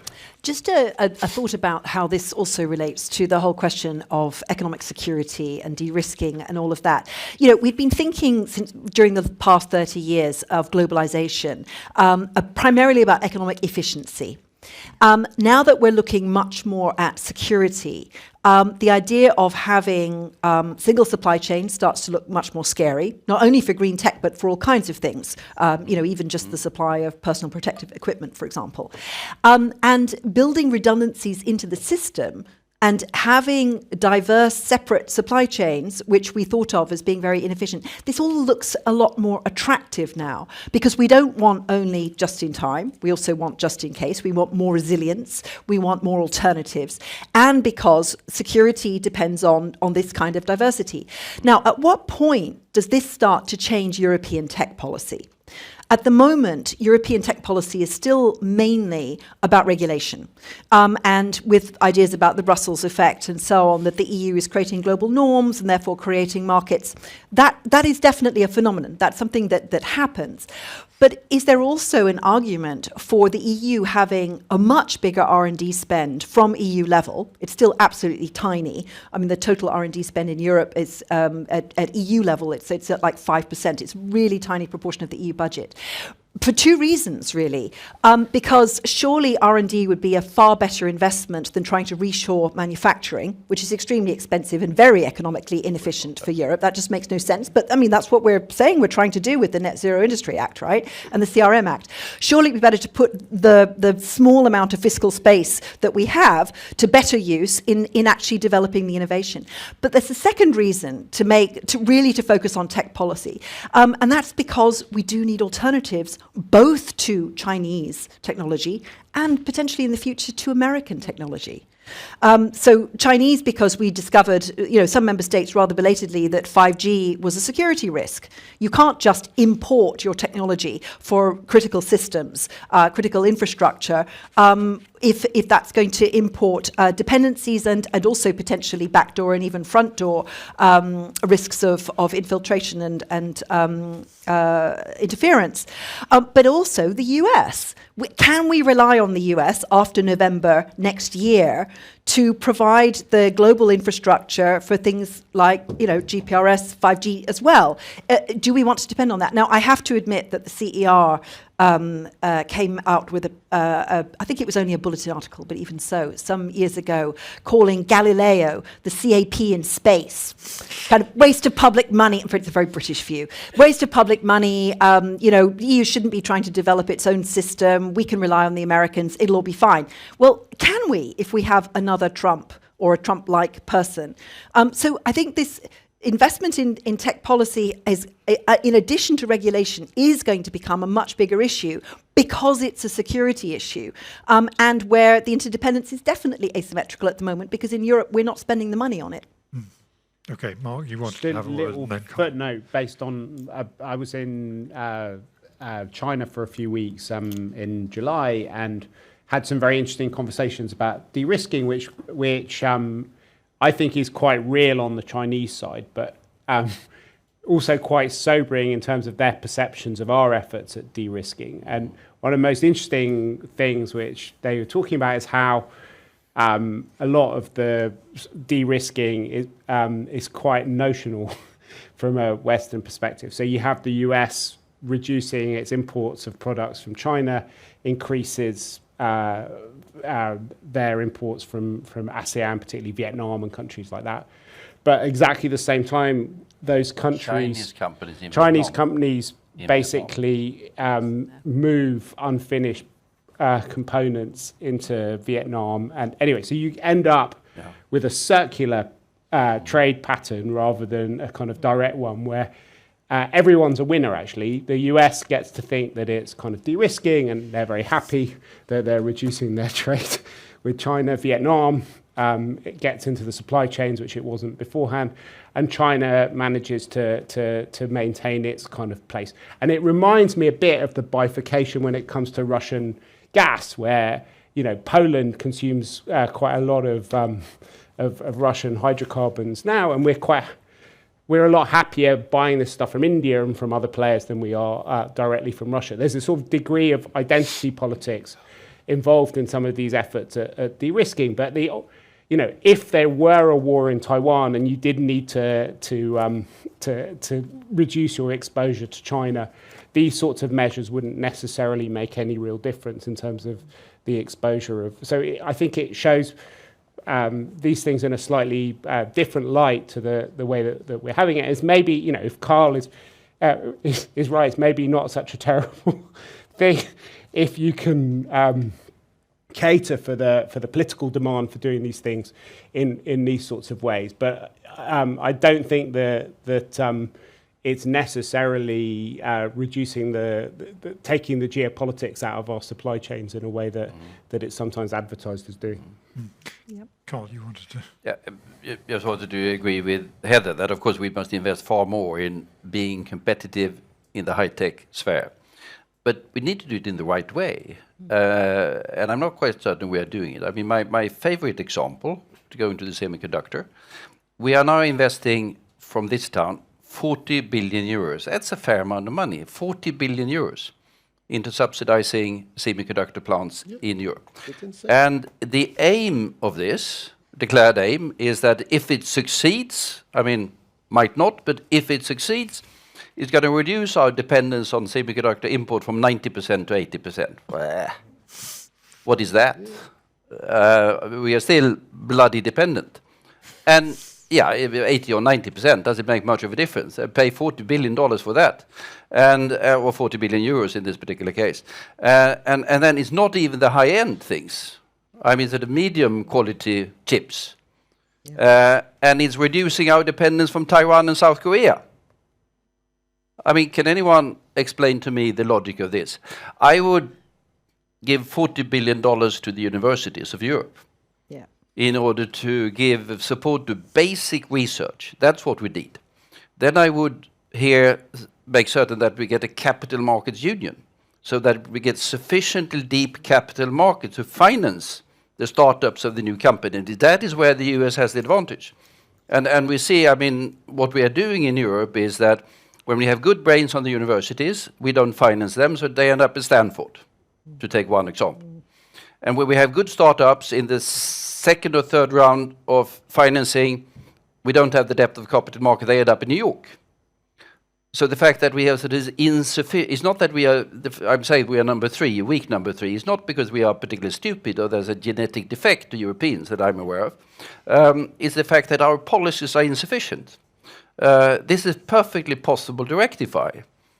But when the debate instead ends up in giving sort of $40 billion to semiconductor factories that doesn't reduce our dependence and might not even succeed, then it's beyond me. Okay. Did you want to make a quick point? I think there's a lady trying to ask a question for a while, so I will wait. Okay. So I'm going to take two together, one from my colleague John Springford and one from Sandra down here. Hello, this has been a fascinating panel. One thing that I'm still a bit confused about, though, is how much I should worry about risk in supply chains.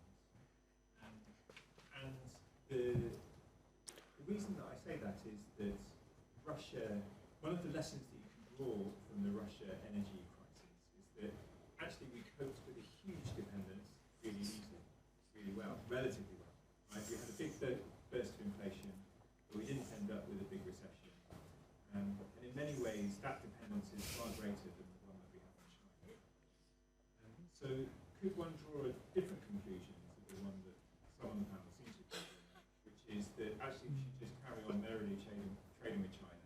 If something goes wrong, then market forces and the price mechanism will mean that investment will take place in other jurisdictions to be able to satisfy European demand, and that will happen relatively quickly. Okay. And then one down here. Thanks. Hi, my name is Sandra Kaduri from Keeping Channels Open and a New Dialogue Network. Just back to foreign policy, conflict prevention, conflict resolution. I just wanted to challenge Carl for a second just suggesting that perhaps the goal is not enough of what you've outlined, and EU should bring more of its weight into the world on global affairs. And for example, on Middle East, I would have expected massive shuttle diplomacy immediately in the Arab world among EU leaders and with Israel and Palestinians. Otherwise, we're leaving a huge vacuum. And what's the point of all the EU embassies and EEAS if we're not going to start to do that? There's a vacuum there. We have diplomacy, we have leverage, we have deterrence somewhat, regulatory expertise, standard setting, we've got funds. We could be doing so much more, and ultimately this does impact on us when it comes back to it. Okay. Who wants to tackle John's question over whether we're worrying too much? Okay, go ahead, Jakob. No, I mean, basically, thanks for articulating my argument better than I could myself. I mean, I think we're vastly exaggerating the dependencies on China because precisely as you mentioned, the elasticities and the flexibilities that was revealed after the price effect in energy worked, right? And, you can replicate that. Take a look at cobalt. I mean, my favorite critical mineral, green mineral, right? 2 years ago, everybody was worried stiff about it. 2/3 of global cobalt supplies from Katanga province in the Congo, mined predominantly by Chinese state-owned mining companies, check boxes, right? What has happened? Prices have gone down 2/3. Why? Because we figured out how to make efficient car batteries without cobalt, right? Why was that? It's because there was an incentive to do so. Right, you talk to Indonesian officials, they will say, oh, we're going to have a lithium OPEC. And you tell them, are you guys nuts? If you drive up the price on lithium around the world, what are you going to do? You're going to incentivize recycling. Because these minerals are not consumed in the process of deriving the energy. So again, as I said, I think we can adapt to this by yes, having an empirical investigation of are there specific things where we need to, have a certain amount of stockpiling, right? I mean, we have in oil, in the IEA, we have 90 days of net imports is what what we have. What do we need in, pick your green energy, green, critical mineral? What do we need? I don't know. But then we can stockpile it. And then we can let market forces react. We should not, as Carl said, it is absurd to think that we should make every industry into the semiconductor industry and pour billions into this. It makes no sense at all. Alicia, you wanted to... Yeah. Well, so what do we want to do? Nothing? I mean, meaning we don't want to produce semiconductors. We don't want to produce solar panels. What do we want to produce in Europe? I mean, I'm just saying, we were an industrial power. We were an industrial power.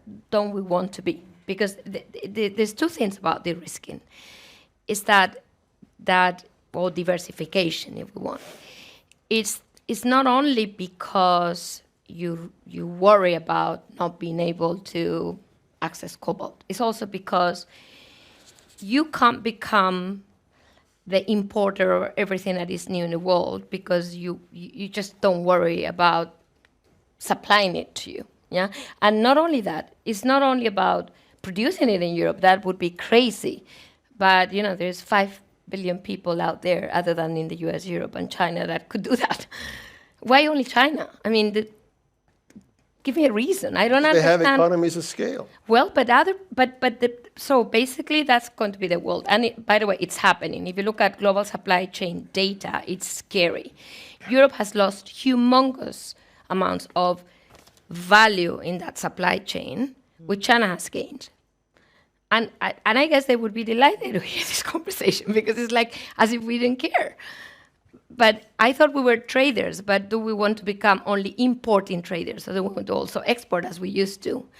And I think that's the game. I mean, you cannot just not move up in any ladder. You should take a ladder and move up. That's what we've been But doing. Europe has had a structure, Euro area, EU has back to having essentially a structural trade surplus with the rest of the world. The US has not, right? I mean, Yes. what is competitiveness? Well, we've lost it. We've lost it. With But the we trade still have surplus. it. What do you mean? We still have it. 2%, 2.5%. Yes, I mean, we lost it with the energy crisis. yeah, and it's come back. No, we haven't. Well, okay. Take a look at the latest numbers. Yes, Okay. I actually think Yeah, that is that we are losing competitiveness as we speak, and that I don't think we need subsidies to gain that competitiveness, but we need to shape up to become more competitive.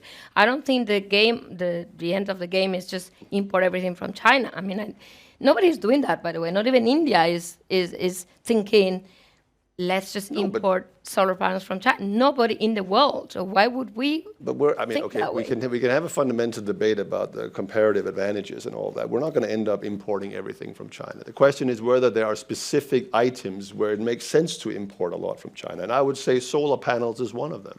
Look, if the Chinese, who has the biggest by far domestic market in solar panels and are heavily subsidizing, want to sell us solar panels that we will need to get to our 2030 and 2050 climate goals at 50% of the production cost, let's take them.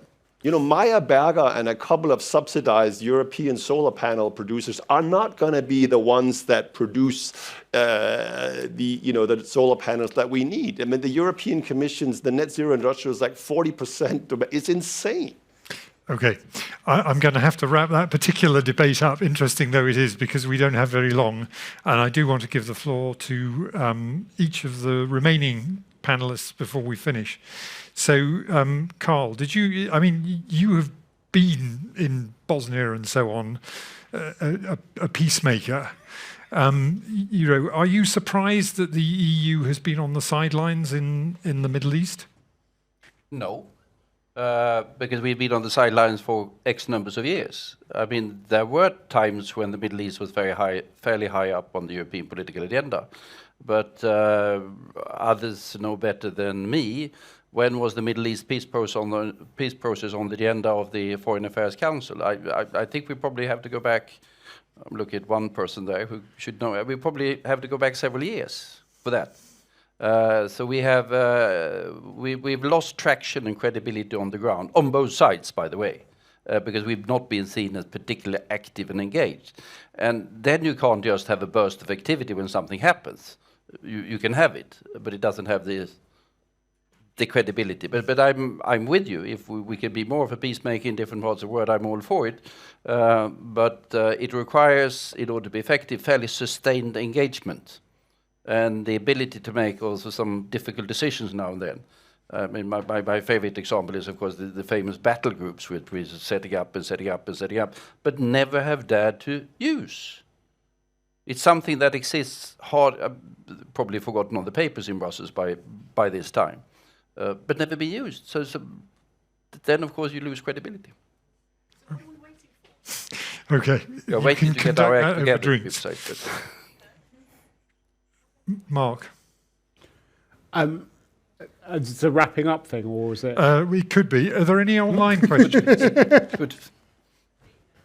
Okay, then it is a wrapping up thing. And I will give the floor last to Heather.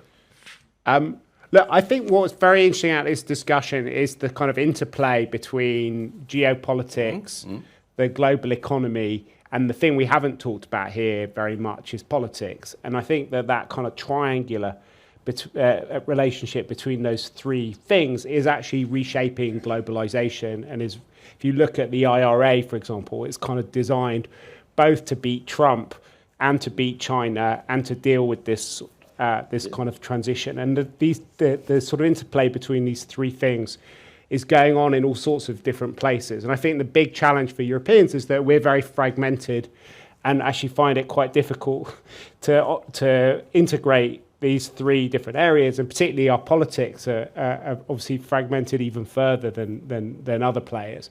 And the danger is, therefore, that we end up being in a position of structural weakness when it comes to dealing with these other players that are able to bring these things together. And I think the situation to do with solar panels is a very interesting illustration of that, because obviously, if you focus on consumer interests, why wouldn't we want cheap subsidized solar panels? But the danger is that if you have a kind of massive market like China that's completely closed to our companies, that uses vast subsidies, it can work very well for us in a few sectors if they want to produce things and export their surpluses in other areas.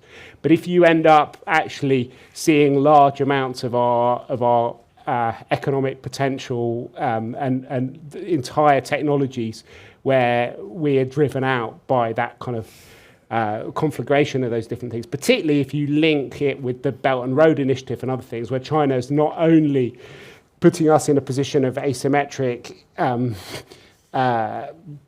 disadvantage in terms of our bilateral trading relationship, but is actually building different kind of regulatory and other deals with other players.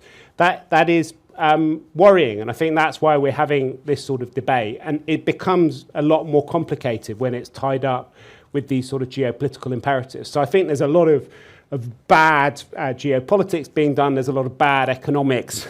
And the driving force for it is often politics, because actually, unfortunately, the other thing which is going on is that most governments are so focused on their domestic survival and kind of dealing with very, very short-term political horizons that we're often on the back foot, and we're not able to have the sorts of discussions we need to have as Europeans if we want to make the tough trade-offs that Carl was talking about and make ourselves relevant in the Middle East. Or even closer to home in Ukraine or in the Balkans, though I think we've been doing better in those areas than many people feared we would if you go back a few years and look at where we started from. Good point. Heather, I'm going to give the final word to you. Well, While we have been speaking, I was going to say, Sorry. a few more tons of ice have melted from the Thwaites Glacier. Yeah, unfortunately true. Just connecting what Mark was just saying about the connection between geopolitics and domestic politics. And we've got a big problem of disconnect right now. If you're a student of international relations, you often learn about how, the job of politicians is to confront the public with these difficult geopolitical realities and propose solutions to complex dilemmas. But that's not something voters necessarily appreciate. And the rise of populist politics, particularly radical right populism in Europe over the past dozen years, there are plenty of reasons for it that I won't go into now, but that rise has actually given more European voters the impression that there is an opt-out clause from the really harsh geopolitical realities of declining European power, of a much more conflictual and difficult situation outside, and not being able to rely on the US as the security guarantee and umbrella and the like-minded partner. And so there's a kind of sense you see this in a lot of national election campaigns, and even at EU level, in fact, leaders who kind of give the public the impression that you can do a stop the world, I want to get off. And that's where I think we have that's one of the reasons why the EU doesn't rise to the challenge. Because among the 27 member states, only a few have a sense that the geopolitics is going to affect them really directly. Just to quote, this is the last CER event I'm going to quote, but it is the 25th anniversary. But there was a fantastic CER event in 2004, just before the enlargement, at which Javier Solana was loquacious. And I asked him, so, what's it going to be like being the High Representative for Foreign and Security Policy of a much bigger EU of 25 members? How are you going to, get the consensus and do deals? You had so much freedom when it was only 15. And he said, but most countries in Europe don't have a foreign policy. I tell them what should be their foreign policy and tell them that it was their idea in the first place. So, Solana was right in that there are a lot of European countries who feel quite protected from geopolitics by being an EU member state, by having the relationship with the US, or by doing their own cozy deals with Russia on gas, or in defying the EU common line, or going to the BRI summit in China and trying to do their own deals with China. So I think this problem of internal free riding within the EU of not facing geopolitical realities is one of the major breaks we have. We even see it on the whole question of Ukraine, which is right on our border. There are still member states which are hiding behind the idea we're going to see the Commission recommendation on the 8th of November about whether Ukraine's met the benchmarks. There's a very big decision coming up about whether to start accession negotiations. And I hear a lot of muttering from chancelleries and prime ministers about, well, couldn't we just postpone this? Couldn't we? It's very awkward timing politically. So, I mean, although in this room we might agree very much with the Bildt doctrine, you can't leave countries hanging, and you can't allow. There is no such thing as a buffer zone anymore. But there are a lot of political leaders who would really like that still to be the case. And the EU, in some respects, presents too much of a comfort blanket. So, yes, of course, I support a common foreign and security policy, but not when it allows free riding on just ignoring the geopolitical realities and telling your public it's all okay. We can just do our own bilateral deals and ignore the pressures that are there on all of Europe. Yeah. Well, with that, I can heartily agree. I'm not sure that I can really sum up this discussion at all, but I think it's been an extremely rich one. And I'm certainly, one thing I'm certainly going to take away from it is that the EU, in one way or another, has got to do a better job of walking and chewing gum at the same time, because there is not one problem that we can deal with and then move on to the next problem. But actually, we face an enormous number of problems that we have to try and deal with simultaneously. And I think at the moment we're still struggling to do that. Anyway, please join me in thanking this terrific panel. Thank you. Very good.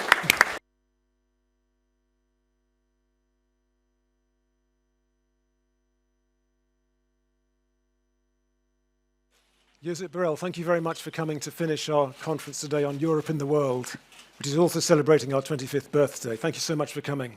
I was thinking if coming or not coming. Well, we're glad to have you here anyway. And Finally, I thought it was a duty to come and to thank you for inviting me. Right. But I couldn't expect to be discussing about such events. Yeah. Well, we've got a lot to talk about today, but we won't have time to touch on all the interesting issues in the world, but three issues we have to touch upon. One is the Middle East, one is Russia, and one is China. And when we've heard of some of your views on those subjects, we'll broaden the conversation out and bring people in from the floor. This is a conversation. Yes. Start with the conversation. I said when we began this event earlier this afternoon that the EU's done pretty well on dealing with the Russia-Ukraine crisis. It stayed united. Hasn't done so well on the Middle East in staying united. And on China, the jury's just out. The jury's still out, I think. We have to start with the Middle East. Slowly. How damaging has the apparent disunity of the Europeans been vis-à-vis the Israel-Hamas conflict? There have been different voices from different players, including yourself. Is this a problem, and what can we do about it?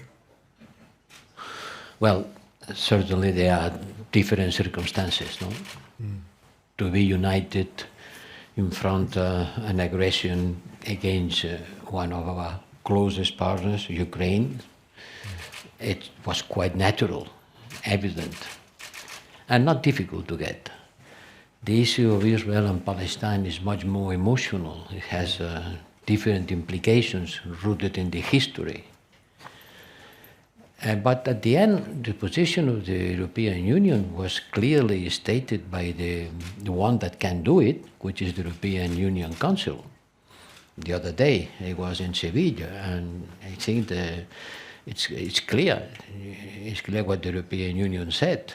Strong condemnation, in the strongest possible terms, of this terrorist attack by Hamas, release of hostages, right to defend of Israel, according with international law. Yeah. I want to stress that. And to try to re-engage in a political process that could avoid a next cycle of violence.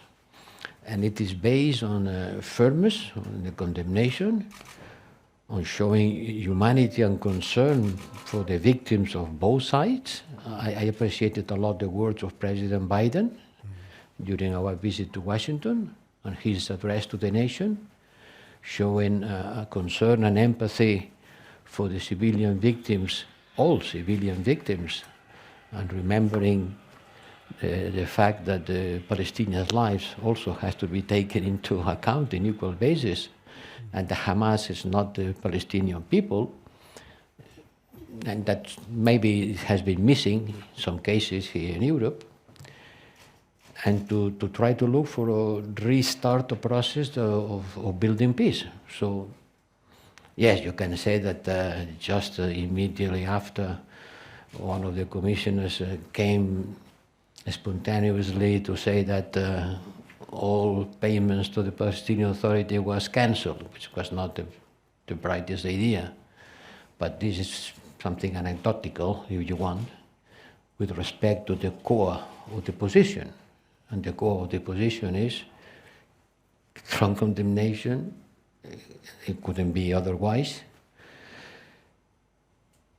release of hostages, the right of defense, according with international law, whatever it means, and the will to re-engage on trying to do what we haven't done until now, which is to look for a political solution, because we have repeated many times, two-state solution, two-state solution, two-state solution, without doing a lot in order to make it possible. What could the EU do to help diplomatically? Well, I think that we have been trying to, first, to try to make the Israeli answer according with international law, and to be it as much as accurate as possible against the enemy, who is Hamas, and not the Palestinian people. And on that, we are on the same page that President Biden, who has been very much clearly saying that. We have been working together in order to avoid that the military answer could create unjustified civilian casualties. And secondly, to increase our humanitarian support, to provide humanitarian support and to make it go through the border and enter into Gaza. What else can we do? At that moment, if we could do the two things at the same time, to make the military answer as accurate as possible in order to avoid civilian casualties as much as possible, and to provide as much support, humanitarian support as possible. And then immediately after to engage with goodwill and with will to look for a solution that cannot be just military and cannot come just by destroying Hamas 100%, which has to be done. Yeah. Because if Hamas was the only cause of the problem, it was not Hamas in the West Bank. And in the West Bank there were also problems. So we have to take into account also the illegal expansion of settlers that is against United Nations resolutions and that we condemn, but it has to also be considered as part of the problem. Not at the new world basis, but it's also part of the problem. So you don't want to have a Manichaean approach. We have to take into consideration all the problems that are root causes. I don't mean that nothing justifies what Hamas has did. Of course. I have to say that 100 times. No? Yeah.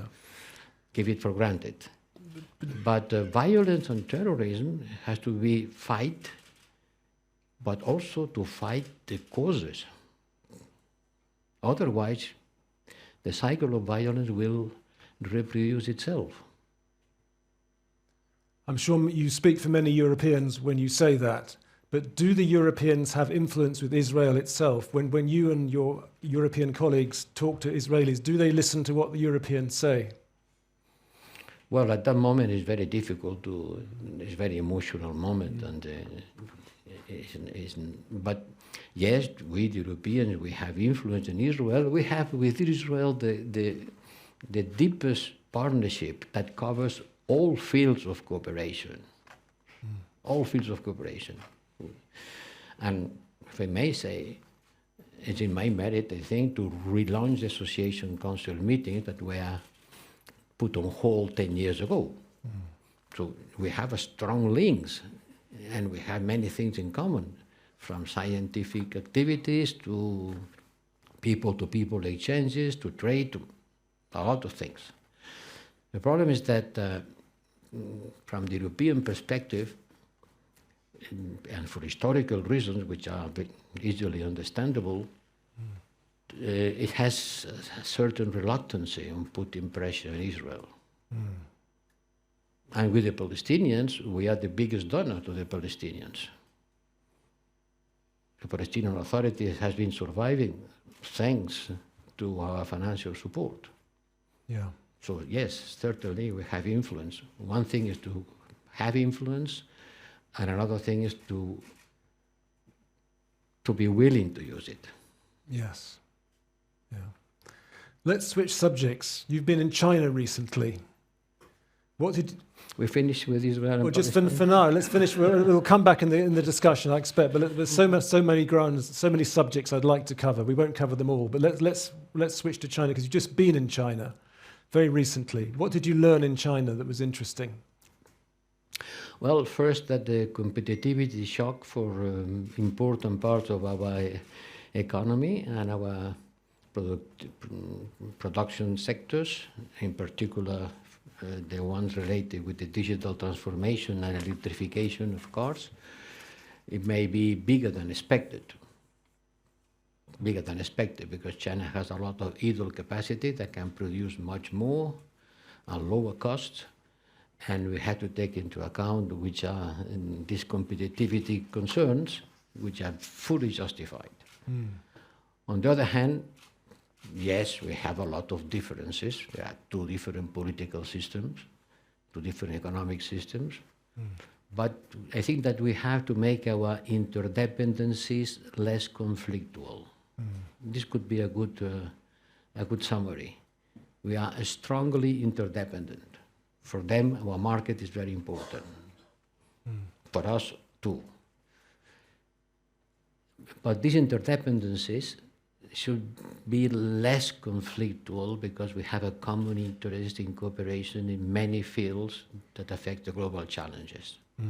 There is no way of trying to solve the climate issue without a strong engagement with China. China is burning today as much coal as the rest of the world together. And the increase on the power electricity plants by coal from China is offsetting the decrease in the rest of the world. So there's no hope of solving the problem without a strong engagement with China, or the debt issue, or to avoid the division of the world in two blocks confronted. We need to cooperate with China, and we need to decrease our levels of dependencies. This is common sense. But I think that we have to look for the good mix of cooperation and securitization. But when you were in China, I believe you made a big issue of saying they should open their markets more to European goods, because there's a huge trade surplus that China has with Europe. Did they listen to you on that issue when you talked about that? Well, it's true. Our deficit has been increasing a lot. In the last 2 years has increased by 60%. Yeah. It cannot be explained just by a deficit on competitivity. It has to do also with the access to the market. Yeah. And for many barriers, which are not just tariffs.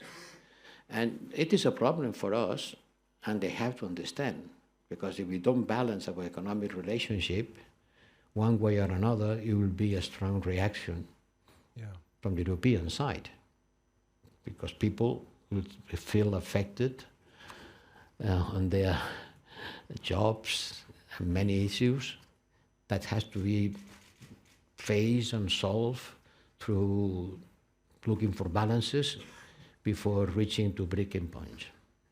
Did they listen to you on that? Did they get the message? I think they listen a lot. The Chinese people listen a lot. Yes. Right, good.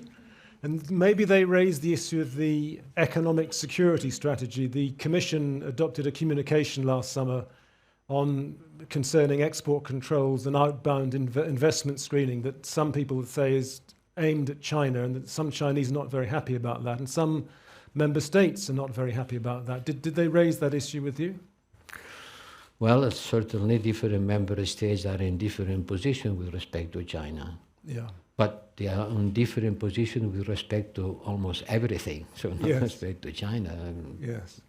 There is a broad range of positions in many things with respect to the conflict in Palestine, Israel, with respect to China, with respect to almost everything in our foreign policy. There are different points of views. Did the Chinese threaten to retaliate if the Europeans went ahead with the economic security strategy in its current form? Well, I try to explain to them that when we talk about economic security or de-risking, which means decreasing risk, it's not an anti-China plot. Yeah. It's not a conspiracy against China. It's common sense. If I depend on you on 90% of something which is very important for me, it would be good for me to diversify the sources of supply. And we discovered with the pandemic that we didn't produce a single gram of paracetamol in Europe. Yeah. And we discovered with the war in Ukraine that our dependency on the Russian gas was too high. And we decreased it. So I think it's common sense to understand that we need to diversify when this could be a risk. They do that. And you read what President Xi has said. It's de-risking with Chinese characteristics. Right. I'm sure when you were in China, you talked about the war in Ukraine. What did they say to you about the war in Ukraine? What is the current Chinese view of that conflict? Well, they wish, they look, they ask for stopping this war. War is bad, it has to finish, the sooner the better. I told them it's not only when, but how. And I asked them to understand that from our European perspective, this, let's say, neutrality of ambivalence of the China position, not willing to condemn the Russian attack against Ukraine, is a source of concern. And that they should show more empathy for the Ukrainian people who are suffering a lot. And I asked them to engage more in humanitarian support to Ukraine. But, you know, the typical story, yes, but NATO expansion, but the right to security of Russia, a song that has been repeated several times, not only by the Chinese, by many others around the world, which explains that for many people around the world, this war is seen as another war among Europeans, and they don't feel, as we feel, the indignation for a blatant violation of the United Nations Charter. No? Yeah. I told them, look, the important thing is to finish the war, but it matters how the war is finished.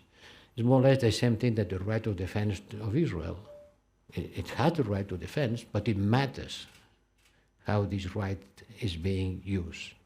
Because all rights has limits. And also the right of defense has limits, the limits of international law, the limits of the law of war. And on saying that, I am not saying anything about against the barbaric attack of Hamas, which certainly has to be 100% and 100 times condemned. But the way Israelis conduct their answer matters. Obama was just saying that in a beautiful piece, exactly with the same words. It matters. It matters for the way the world perceives, for the future relationship, to avoid an escalation, to avoid a conflict that could be very much dangerous. So the how matters as much as the what. Has the Middle East conflict made it much harder for Europeans to persuade countries in the developing world to support our line on Ukraine because they claim we're guilty of double standards? Is it that made it more difficult? This is one of my most important concerns. Being in charge of developing a diplomacy that tries to explain to the rest of the world why we are supporting Ukraine and why they should condemn the Russian aggression against Ukraine because it's based on values, on the respect of international law, United Charter. The criticism of double standards was already there before what is happening. But what has happened has certainly increased this criticism. The life of a Palestinian looks being less valued than the life of Israelis, and this is not true. This is not true, but in Cairo I heard the King of Jordan saying that clearly, that we should prove, that we should show that we have concerns for the lives of the innocent civilian victims in one side and on the other. And maybe they don't perceive this like this. All we can do is try and show that concern, really. And what we need to do is show that concern. What can you do to overcome this problem with the developing world? We have to show this concern and we have to act according with this concern, because just showing concern is not enough. And when we say that the Israeli right to defense has to be according with international law, immediately the question is, and it is like this or not? And if it is not, then what? And then we have to say, and I said, and not only me, President Biden and Obama on these tags and many others, that also the war has law. And to cut the water and the basic supplies to a siege population is against this law. And I understand that it's very difficult to fight against Hamas when Hamas is in bed in a highly dense populated area. And that's why President Biden was asking, look, you have to fight against Hamas, trying to minimize the number of civilian collateral damage. And he was saying, Biden, and I appreciate it a lot, that the US, when they were attacked by the 11th of September, they reacted and they make mistakes. With rage, he said. With rage. Avoid the rage. Yes. Avoid the rage. You have to defend yourself, but to defend is one thing and to revenge is another thing. And yes, the life of the innocent civilians in the Hamas population matters. And I'm sure everybody agrees with that. But one thing is to agree intellectually, and another thing is to show it emotionally and politically, and to take consequences. For example, the United Nations debate. I think that I regret that the Brazilian proposition was not approved. And I celebrate that the two European Union member states who are members of the Security Council voted in favor of that. It's a good way of trying to push for a political solution, because I heard many times that we are going to destroy Hamas once and forever. I heard it many times. It has to be a solution which looks for peace, and not peace only between Arab countries and Israel, because it has been proved that it has to be also peace between Palestinians and Israelis. Otherwise, the conflict will be widespreading, affecting the Arab world and the West world. Just to finish on Russia and to finish on China and coming on to Russia for a moment, do you think the Chinese at a certain stage will try and persuade the Russians to go for peace? Do you think they could be helpful on the Russia-Ukraine conflict? Could China help? China has a lot of influence on Russia. I said that at the beginning. I said, China has a lot of influence on Russia. Let's ask the Chinese to use this influence. But China will never let Russia fall. The Europeans have been fairly united on Russia so far. to their credit. They've stayed together 11 rounds of sanctions. Are you worried that that unity could start to fray, could start to diminish to some degree? Are you worried about the long term? Putin is waiting for us to get tired. Putin expects us, democracies are weak, democracies, public opinions, they get tired to spend money, for what? And sooner or later they will get tired and will be disunited. By the time being, and if you allow me to put something on my credit, we have been united in providing the most difficult thing, which is military support. Which was one of the most important breakthroughs on the behaving of the European Union. To make 27 agree on providing military support, some of them not being very enthusiastic or even not in favor, but not blocking and even paying their part, and even criticizing the measure but approving it in order to make it possible because it requires unanimity. Yeah. It's quite remarkable. But in the long run, if this war turns into a stalemate, which it might, and neither side seems capable of winning, won't some Europeans say it's time to push Ukraine to negotiate and seek a peace with Russia before it's got all its territory back? That'll come at some point, will it not? Look, it's up to the Ukrainians and it's also up to us. It's a little bit hypocritical to say that it's up to the Ukrainians. Because Ukraine cannot defend themselves without our strong support. I know a way of finishing the war quickly. I know. I stop supporting Ukraine and the war will finish by surrender of Ukrainians. Yeah. Is that the way we want the war to finish? I think not. No. Because we cannot afford putting a puppet government in Kiev and having the Russian army in the Polish border. Because if Putin wins this time, who is next? So the way the war finishes is as much as important as when it finishes. What if President Trump has a second term of office? What do we do? We? What do Europeans do if Trump comes back? Well, we have already been with Trump in office. Yeah. You have already been. The cooperation was not as good as today, the least I can say. I hope it will not happen. Right, right. And in a moment I'm going to bring in some voices from around the room, but just before we get there, very briefly on the enlargement of the European Union is an important subject on the agenda for the next European Commission and probably more than the next, the one after two. Do you think a wider EU is good for making Europe a geopolitical actor? Do you welcome the prospect of enlarging to 34, 35 countries? Is that a good thing? Well, we have already decided. We have already decided. When we decided that Ukraine was going to be a member of the European Union, they were not empty words. And when we decided that, I suppose we were aware of what does it mean. And it means a big change in the functioning of the European Union.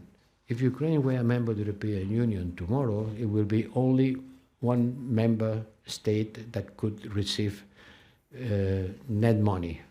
All others will be net contributors.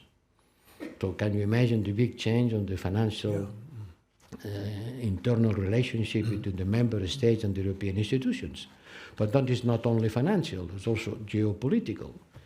But we have already decided, and we cannot stop in the middle of the way, as we have done with the enlargement to the Balkans. 10, 15 years waiting without nothing happens. It's certainly not the behavior of a geopolitical player. And now I think that we have to recover the time that we have lost. And you know, this is a queue of people queuing to enter somewhere, European Union. And suddenly someone comes by the end of the queue. It's a queue barge. Pushing. Yeah. And then the whole queue moves. Yeah. Because the last comer cannot jump over the previous one, has to push the others. So the whole dynamics of the enlargement will start moving, I hope.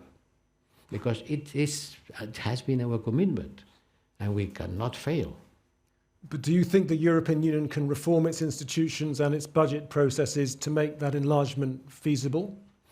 I personally think that the institution has to be reviewed, the way it works. It's difficult to imagine 27 unanimity, 37 unanimity, frankly speaking. I don't see it working. So yes, we have to accommodate our internal working to the size. Size matters. In the case of China, size matters. 1.5 billion people, size matters.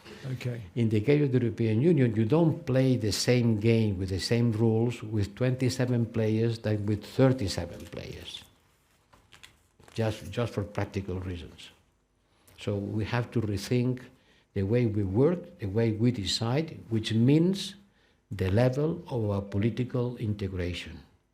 Because the way you decide shows the level of political integration. Unanimity shows a very low level of political integration, because everybody keeps the veto right. If you accept majority rules, then you have a strong incentive in participating in the debate and building coalitions and trying to be part of the solution, because you don't have the capacity of blocking. And you are confident that the member states will give up their vetoes on foreign policy, for example? Well, certainly it would be easier. The foreign policy, we have to understand one thing, is something that belongs to the member states. Foreign policy is not a community policy. Read the treaties. The European Union is a club of states that have decided to put together some competences. Others, they kept for themselves. And foreign policy and defense continues being national policies, not community policies. It's not to the Commission, which is the executive branch of the community side, to decide the foreign policy, because the treaty says this is an intergovernmental policy. And that's why the one who decides about the position of the Union on foreign policy is the European Union Council, the club of states, sitting together, each one with their own capacity, willing to agree or not. But it's the member states who fix the foreign policy of the European Union. But sometimes it looks like the Commission is trying to fix it. Well, the Commission has external relations on their policies. But trade, is trade foreign policy? No. Well, I think it is. Maybe, No, I think it is. And theoretically, the High Representative should also be the chair of the Trade Council. In fact, according with the treaty, it is. Yes, trade is part of the foreign policy. But this policy has been communitarized. And since it has been communitarized, this part of the foreign policy or external relations is on the hands of the executive branch of the Commission, you one. But the position with respect to the conflict between Israel and Palestine, it's pure foreign policy. Or the relationship with Iran on the nuclear deal, it is pure foreign policy. Or how do we envisage our relationship with China? It's pure foreign policy. It's something trade, but others not. So that's why the treaty creates a body, the European Union Council, that is the one who fixes the lines of the foreign and security policy, and security and defense policy. And don't forget it, because our unity with respect to Ukraine has been forged not only from the external relations side, but from the security and defense side. very successfully so far. Let's take some points. No, I think it has been, Yes. and let's take some merit for that. Yes. I think it has been. I'm sure that if Putin could have imagined that 1 year and a half after the invasion, he and his army would be in the situation they are now, he would have thought twice. For sure, he could not imagine that we were going to be as much as united on supporting Ukraine, together with the transatlantic friends, and that Ukrainians were not able to resist as much as they have done. And the army not as good as he could believe he was. So I think that on that part of the story, of the history, I think that the Europeans will have shown a remarkable performance. Let's try to do the same thing on trying to build peace in the Middle East. I think that we have a moral history, a moral duty to that. Yeah. And maybe we have relied too much on the US to solve it. And maybe now we can try. I think we should engage in order to look for a political solution to that. That is not just destroying Hamas, which has to be done, military, but looking for a peace that before it becomes too late, because what I see coming is the expansion of the conflict. No longer between Palestinians and Israelis or Israel and the Arab world, but with a broader perspective. And certainly, I am afraid we will pay the price of that on the following votes of the United Nations General Assembly with respect to Ukraine. We can lose ground. We can lose support. If people anchor their perception of the problem on the idea of double standards, then we have a strong risk of losing support. And my duty, I think, as High Representative for Foreign and Security Policy, is to warn about it. Yes. And to try to explain that we have to show clearly that the way Israel reacts matters, that the right to defense has limits, that the life of the Palestinians also matters. Otherwise, we are going to lose a lot of support. That's a very good point to make. Let's take some other points from around the floor now. Who would like to ask a question? Let me just see how many hands. I see 1, 2 hands up. Okay, let's start with Teresa Fallon here, next to. Hello, thank you so much. And I understand you have the weight of the world on your shoulders these days. You speak louder, please. Slowly and loudly. Thank you for coming today. I understand that you have almost the weight of the world on your shoulders because you're traveling so much and there are so many crises. But you said earlier in your talk that Xi Jinping has a lot of influence on Putin. But now it's 19 months into the war. European leaders continuously go to Beijing asking for help. I mean, haven't you tweaked on that he's not going to help? I mean, it just seems that Xi Jinping is not doing anything. In fact, after the BRI moment in Beijing, they've increased cooperation between Russia and China. Well, it's doing something, not providing arms to Russia. It's not a small thing. Well, even the Russians have said they get their drones from China. As far as we know, China is not providing arms to Russia. And we insist on them not doing that. And they have put limits on the trade of drones. Just imagine that China was going to be in a completely different mood and providing a lot of arms warfare to Russia. Had to recognize it. And we have been warning China not to do it. And as I think that it's a good thing that China has not embarked on providing arms to Russia. Okay, Luigi Scazzieri, from my colleague at the CR at the front.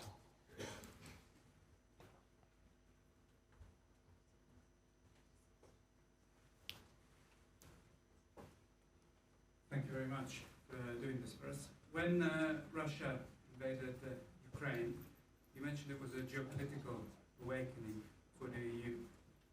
Are we fully awake now? Has the mentality changed enough?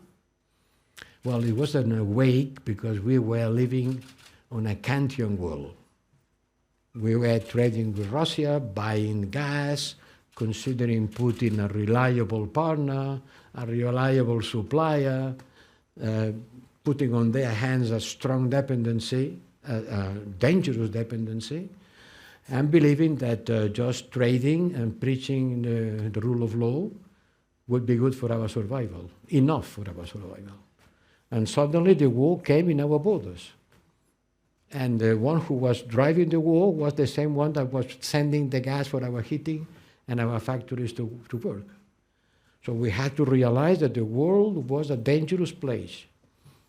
By the way, when I presented the strategic compass, I said, Europe is in danger. And people laugh at me. Say, oh, this is a marketing sentence in order to sell the product. You present a strategic compass and you say, Europe is in danger in order for people to buy it. Well, we were in danger and we are still in danger. Not only because of the Russian invasion in Ukraine, because for so many things around in our neighborhood. Look at our neighborhood, it's in flames. So yes, we have to have this kind of awakening that shows that Europe, since 2008, has gone in a silent process of disarmament. Silent process of disarmament, without saying anything, taking the dividends of peace under the American umbrella. We have lost industrial capacities in defense. We have lost operational capacities in defense. We have lost the United Kingdom, who was the biggest defense enabler. And now we have to understand that the world requires something more than just trading and asking for fulfillment of the rule of law, because it's a dangerous place, the world. And once again, we should engage politically more on the solution of the Palestine-Israel conflict. My people, when I wanted to do that at the beginning, we have to engage on that. I had to take care of that. Oh, don't lose your time. No one has succeeded. You better do something more profitable because here you will not have any success. And I feel guilty.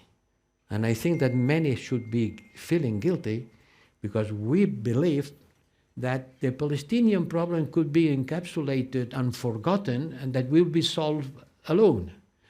That it was enough to make peace with the Arab states.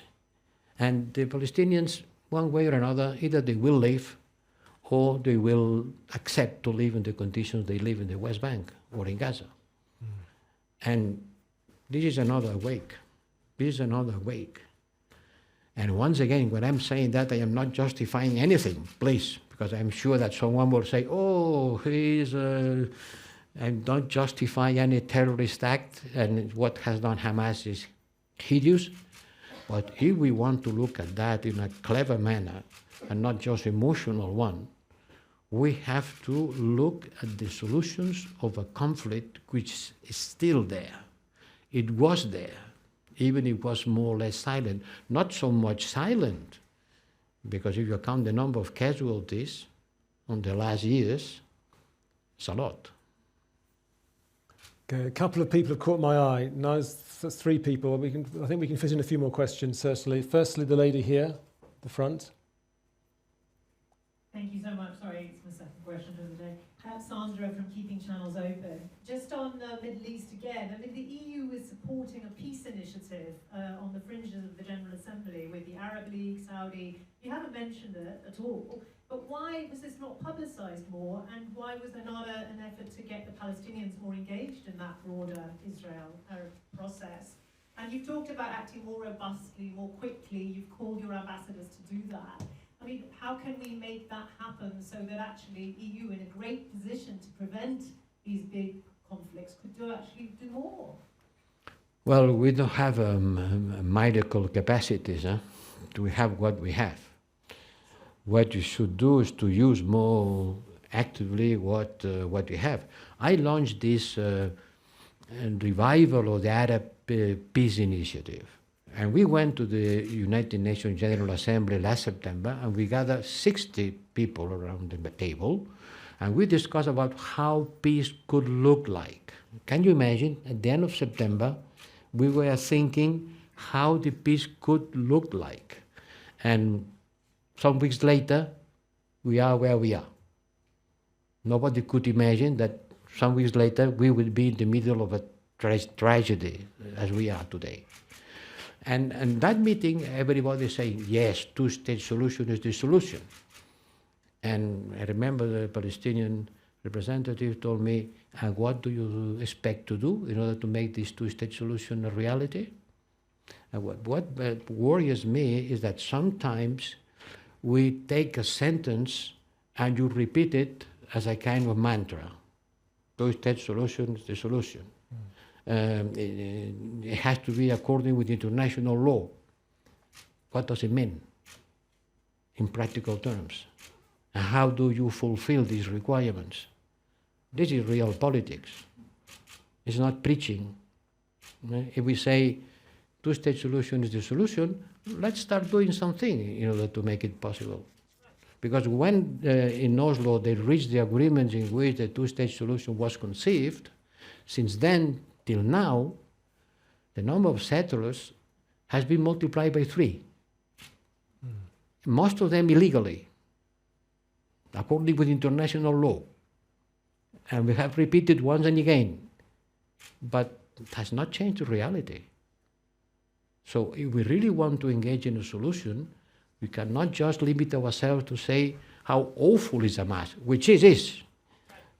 But at the same time, maybe there are other problems that also has to be faced. Now it's difficult because we are, and in particular the people who have suffered the losses of their families and friends and sons and mothers, it's very difficult at that moment to call for an intellectual reflection. But we have to overcome the emotion, and we have to understand that violence and terrorism has causes, and we have to fight the causes. Okay. The lady at the back. Thank you. Helena Hazard from the European Parliament's Research Service. Thank you very much, High Representative. I'm going to make myself a bit unpopular in this room because I want to ask you not about the Middle East, not about Ukraine, not about China, not about the US. I want to ask about Africa, since this is a Europe and the World conference. And in the State of the European Union speech, Commission President said this last year of this Commission, one of the main foreign policy priorities is Africa. But looking back, we've had 9 coups in Africa since 2020. We've had issues in relations with the north of Africa in the migration area. Post-Cotonou, the way it's going. So I want to ask you... Post-Cotonou, we finally reached an agreement. Yes, it took a while. Let's be positive. We finally reached an agreement. I want to ask you, in this remaining year, what can be done? You talk often about the global narrative, and Africa is important in partnering in the narrative. What do you see as the next steps in engaging with Africa, and what do you see as what has gone wrong in some areas in our relationship with Africa? Thank you. This requires a couple... Half an hour? No. Well, first of all, Africa doesn't exist. Africa is a continent so varied, from Mozambique to Morocco, from Nigeria to South Africa, from Somalia to Democratic Republic of Congo, so diverse, with so many difficult and different difficulties. We talk about Africa as if it was an homogeneous reality, and it's not. And second thing, we tend to look at Africa through the lenses of migration. Africa is a source of irregular migrants. This is a very reductionist approach to Africa. It's certainly is a source of a lot of irregular migrants because of the demographic reasons and the underdevelopment reasons. Once again, look for the root causes of the phenomena. Don't treat only the symptoms.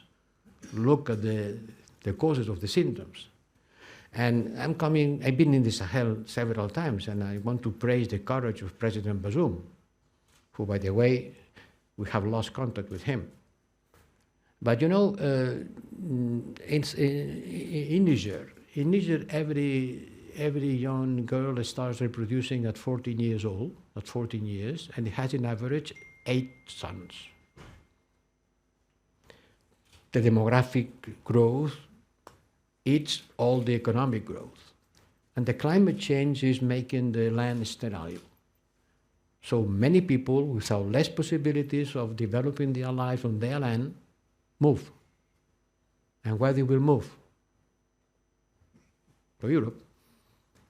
So we can try to put barriers, but we have to look to work for the development of Africa. And I know that it's not an overnight solution, but some problems don't have overnight solutions. And maybe we have been in a too defensive approach. And we have to look at Africa, understanding very well which are the situation of this continent. It's a continent. There are 600 million people in Africa that they have never seen an electric bubble. Never. They don't know what is electricity. And then you go to them and talk about climate change. And you say, we have a problem with climate change. You say, yeah, well, who caused the problem? Which is the share of responsibility of the Africans on the climate change? 3%. So we have to understand the way they look at the problems that we have to face. And on that we have to show, once again, much more empathy and much more care about the way we address to them. Right. Do you have 5 more minutes? Full time. Okay. Nothing more to do today. Okay, we'll fit in a few more questions. And firstly, the lady here. The lady at the front.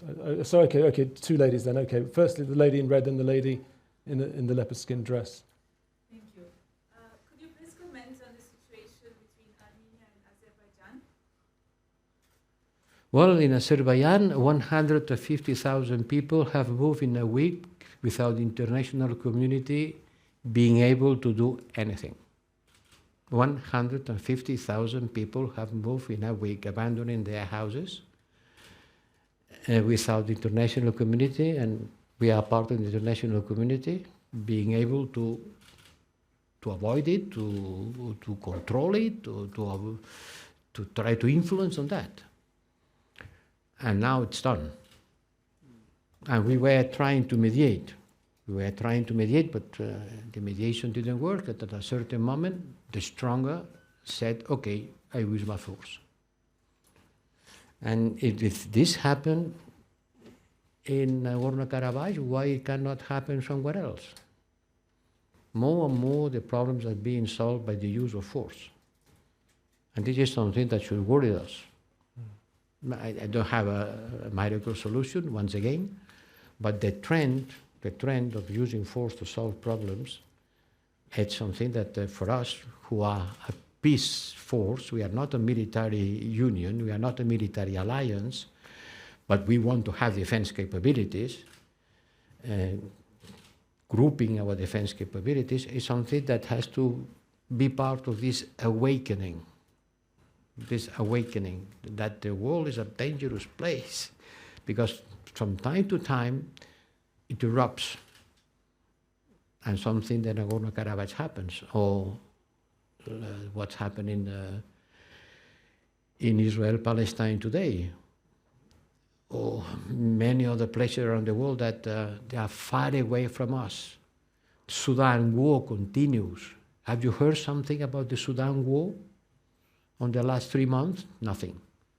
Once we took our people out, we lost any interest. But the war in Sudan rages, creating, as it has been raging in Ethiopia, creating tens of thousands of casualties. And it's not our business. Yes, it's our business, but we have limited capacities. We cannot be the Red Cross of the world. We, once again, have to understand the root causes of this kind of events and engage more on trying to influence on the causes, since by the time being we cannot solve the consequences immediately, automatically. You know what I mean, no? You take the temperature, there is the fever. Okay, who caused the fever? Or what caused the fever? Don't break the thermometer. Right. The lady here, then Lord Kerr, then we'll see what we have time for. Thank you very much for this fascinating discussion. Mariam from the Trans-European Policy Studies Association. I think you very rightly said that the strategic compass identifies the threats that we live in. I'm just not entirely sure that it also identifies then, what could be our potential response, or I think the threats are so big that the tools that it identifies the European Union has is not really in line with it, or is not adequate to the threats identified. Maybe you could comment a little bit on that. Oof. Vast program. There's a lot to say about the internal reform of the European Union, but it's not my portfolio, it's not my speciality. Yeah. The only thing to talk about the internal reform, the working of the European Union. No, I was talking more about the military threat. About the? Military. What happens with the military? Which is the question about the military? About the strategic compass, because it's a lot about... Well, the strategic compass, it goes on. The other day, in Spain, for the first time ever, 9 European armies perform live exercises, not in the framework of NATO. Among them, 9 European armies perform military exercises by sea and air and land. Modest, if you want, it's not NATO exercises. But they are pulling together capacities. They understand that in order to rearm, the best solution is not that everybody increasing what they have proportionally to what they have, because this would be a great waste of money. We have to avoid duplicities and we have to avoid loopholes. This requires the European armies not merging in a single army, it's not in the agenda, but increasing their interoperability and their capacity to act together in some occasions. And little by little, the strategic compass is being implemented. And I want to mention that. Nobody noticed. It was not a news. But the fact that 9 European armies send their ships, their planes, their marines to perform live exercises with a center of command here in Brussels, and all the capacity that is required to make a military exercise lively with thousands of people, well, it shows that little by little we are advancing on the way to understand that in order to ensure our security, it's better to do that with a certain degree of commonality. Once again, it's not making our armies to mix, to fusion in a single army, but to make them more compatible with each other. We can save an incredible amount of money and gain an incredible amount of efficiency. Look, I've seen 3 evacuation of airports since I am in office. Each member state did their evacuation, sending their planes, their soldiers, their capacities to take their people, one after the other. It would have been much better to have a common capacity, which, by the way, was already foreseen in the Petersburg mission. Evacuation of airports, it was 30 years ago. And we continue doing evacuations, each one evacuating with their means to their people, one after the other. Now comes the Spanish, now comes the Italian, now comes the French, now comes the British. Well, it would be much better to have a common capacity. And I think it will happen, and the sooner the better. But it has to be built, it will not grow in the trees. 2 last questions, Lord Kerr, and then the young man here. Lord Kerr, if you could take the microphone, if we could pass it to Lord Kerr. Thank you. We greatly appreciate your taking time to come and speak to us when you are fighting fires. Can't hear you, John. Yeah. Close to the mic. We greatly appreciate your taking the time to come and see us when you're fighting fires all around the world. Now, in 1 week, I've been in China, in US, in Oman, in Spain, and the last one I forgot. Where? In Egypt. In Egypt. Not bad, huh? Not bad for 1 week, yeah. In Egypt, in Cairo, see? We also understand that if we were to fail in the Ukraine, if we were to let the Ukraine go down, the security, stability, and standing of the EU would be destroyed. So we are with you. We think you should be fighting fires. But looking ahead, what would you like to be remembered for as the proactive rather than reactive element in your tenure? I remember asking the same question of Javier Solana when he was doing your job, and he said there is no time for conceptual questions. One has to put out the fires that one is dealing with. And that would be a fair answer. But if you had a chance to produce a future concept, where would you most want to make a mark and see Europe made a mark? I was struck by your answer on Africa. I agree. We must learn to show more empathy. How should we do that? We didn't do very well over the COVID vaccine. Could we do better with the malaria vaccine? Well, the vaccines... Institutions, the global institutions that we say we live by and support, they are collapsing before our eyes. Should there be a European Union proposal in IBRD, in IDA, could we in some way revive WTO, or at least its course?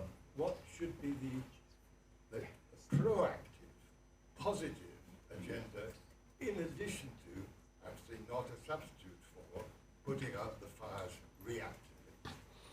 Well, some things that we have done, they were proactive. The strategic compass was proactive. When we start thinking on the strategic compass, and we agreed on that, was not easy. Nobody was thinking on a war. The war in Ukraine has not started. So we started thinking on the strategic compass 1 year before the war started. Well, you can tell me that I was hitting the drums war. No, I was not hitting the drums. The drums war, the war drums, how do you say? The drums of war. The drums of war, no? Yeah. Well, but it was quite a proactive attitude. We have to look for a frame to develop our security and defense policy. And we did, and we have to continue doing because it's a work in progress. The reform of the international institutions and international system, it is something in which we have started doing things and putting the African Union as a member of the G20, for example. And we have to understand that when this world order that we are asking for every day, the international rules-based order, when this rules order was created, many of the countries that today are important and powerful and relevant, they just didn't exist because they were colonies. And others were economically not as much as significant as today. On the 70s, China was 1% of the American economy, 1% of the US economy, and now it's 80% of the world economy. So it's clear that the system has to be reshaped in order to make the people that they were not part of the system, how it was conceived, could feel part of it, to share power. But you know, I don't know a lot of people willing to renounce to their seat on the Security Council. I don't know a lot. Maybe we can put more seats. And certainly we will put more seats. But the international institutions has to reflect the reality of the world today, which is radically different of the world when it was conceived in the aftermath of the Second World War, on the 50s. And it's no longer a bipolar world. It's no longer a bipolar world, and I hope it will not be again a bipolar world. We have to accept the multipolarity of the world. But what we have to do is to make these poles to play in a kind of a multidimensionality. And what strikes me of the today world is that the more multipolar we are, the less multilateral we are, which is against the law of the physics. Because the more players in a game, the more the rules are needed. Otherwise, the system becomes entropic, disordered. But the world, the way it works is that more and more poles are appearing, they interact each other, but the cooperation, the commonly accepted rules are decreasing. More multipolarity and less multilaterality is a bad recipe for the world order. But we are not going to make the world turning around one single pole or even two, and it would not be good. We have to accept multipolarity and to work in order that these poles interact in a constructive manner. Okay, last question, this gentleman at the front. The microphone's on its way.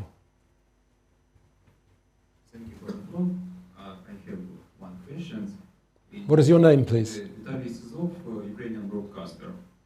Viktor Orban compared Hungarian EU membership with Soviet occupation.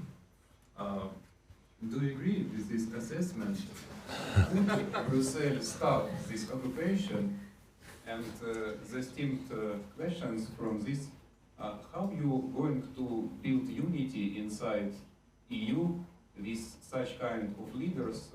For instance, your idea to establish peace facility for Ukraine, to turn this facility into Ukrainian facility. Yeah, what has said Orban? I haven't got.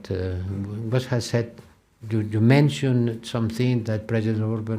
He said that he compared Soviet occupation with what Brussels now is doing with Hungary. It was joke, of course, but he compared it. You start this occupation and. I understand. Yes, and how you are going to I understand. Okay. You don't need to insist. I understand. How build peace facility for Ukraine. Look, Hungary knows a lot about Soviet occupation. And happily, Hungary knows a lot about what an occupation is. I remember Budapest 1956 with the Russian tanks in the street. I was 9 years old. So he must know what he's talking about. But frankly speaking, I don't see any similarity between the Soviet occupation of Budapest and what's happening in Berlaymont.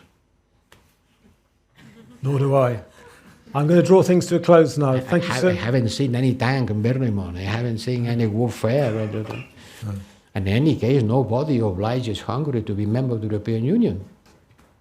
It's a free choice. Okay. I'm very impressed, High Representative, that you find the time for some conceptual thinking amidst all your incredibly busy travel schedule. You are a thinker. You think that ideas matter, and ideas do matter. I once wrote a biography of Jacques Delors, published 30 years ago. And one thing Delors used to say was, je me suis fait imposer par la force de mes idées. Sorry. Delors said in French, je me suis fait imposer par la force de mes idées. What Delors meant was, if I've achieved anything in this life, Delors said, it's not because I control big battalions of votes, or not because I'm an elected head of government, it's because I have good ideas. Delors said the secret of his success was having ideas, and you've taught us tonight that ideas matter. Ideas matter in foreign policy as in other policies. So thank you so much. Ideas and size matters. Well, hopefully with the EU enlargement it'll get a bit bigger. Can I say a big thanks to Microsoft for hosting us today, and also to Microsoft and Google for supporting this event. Very kind of both of them. And thank you so much, Josep Borrell, for coming along tonight.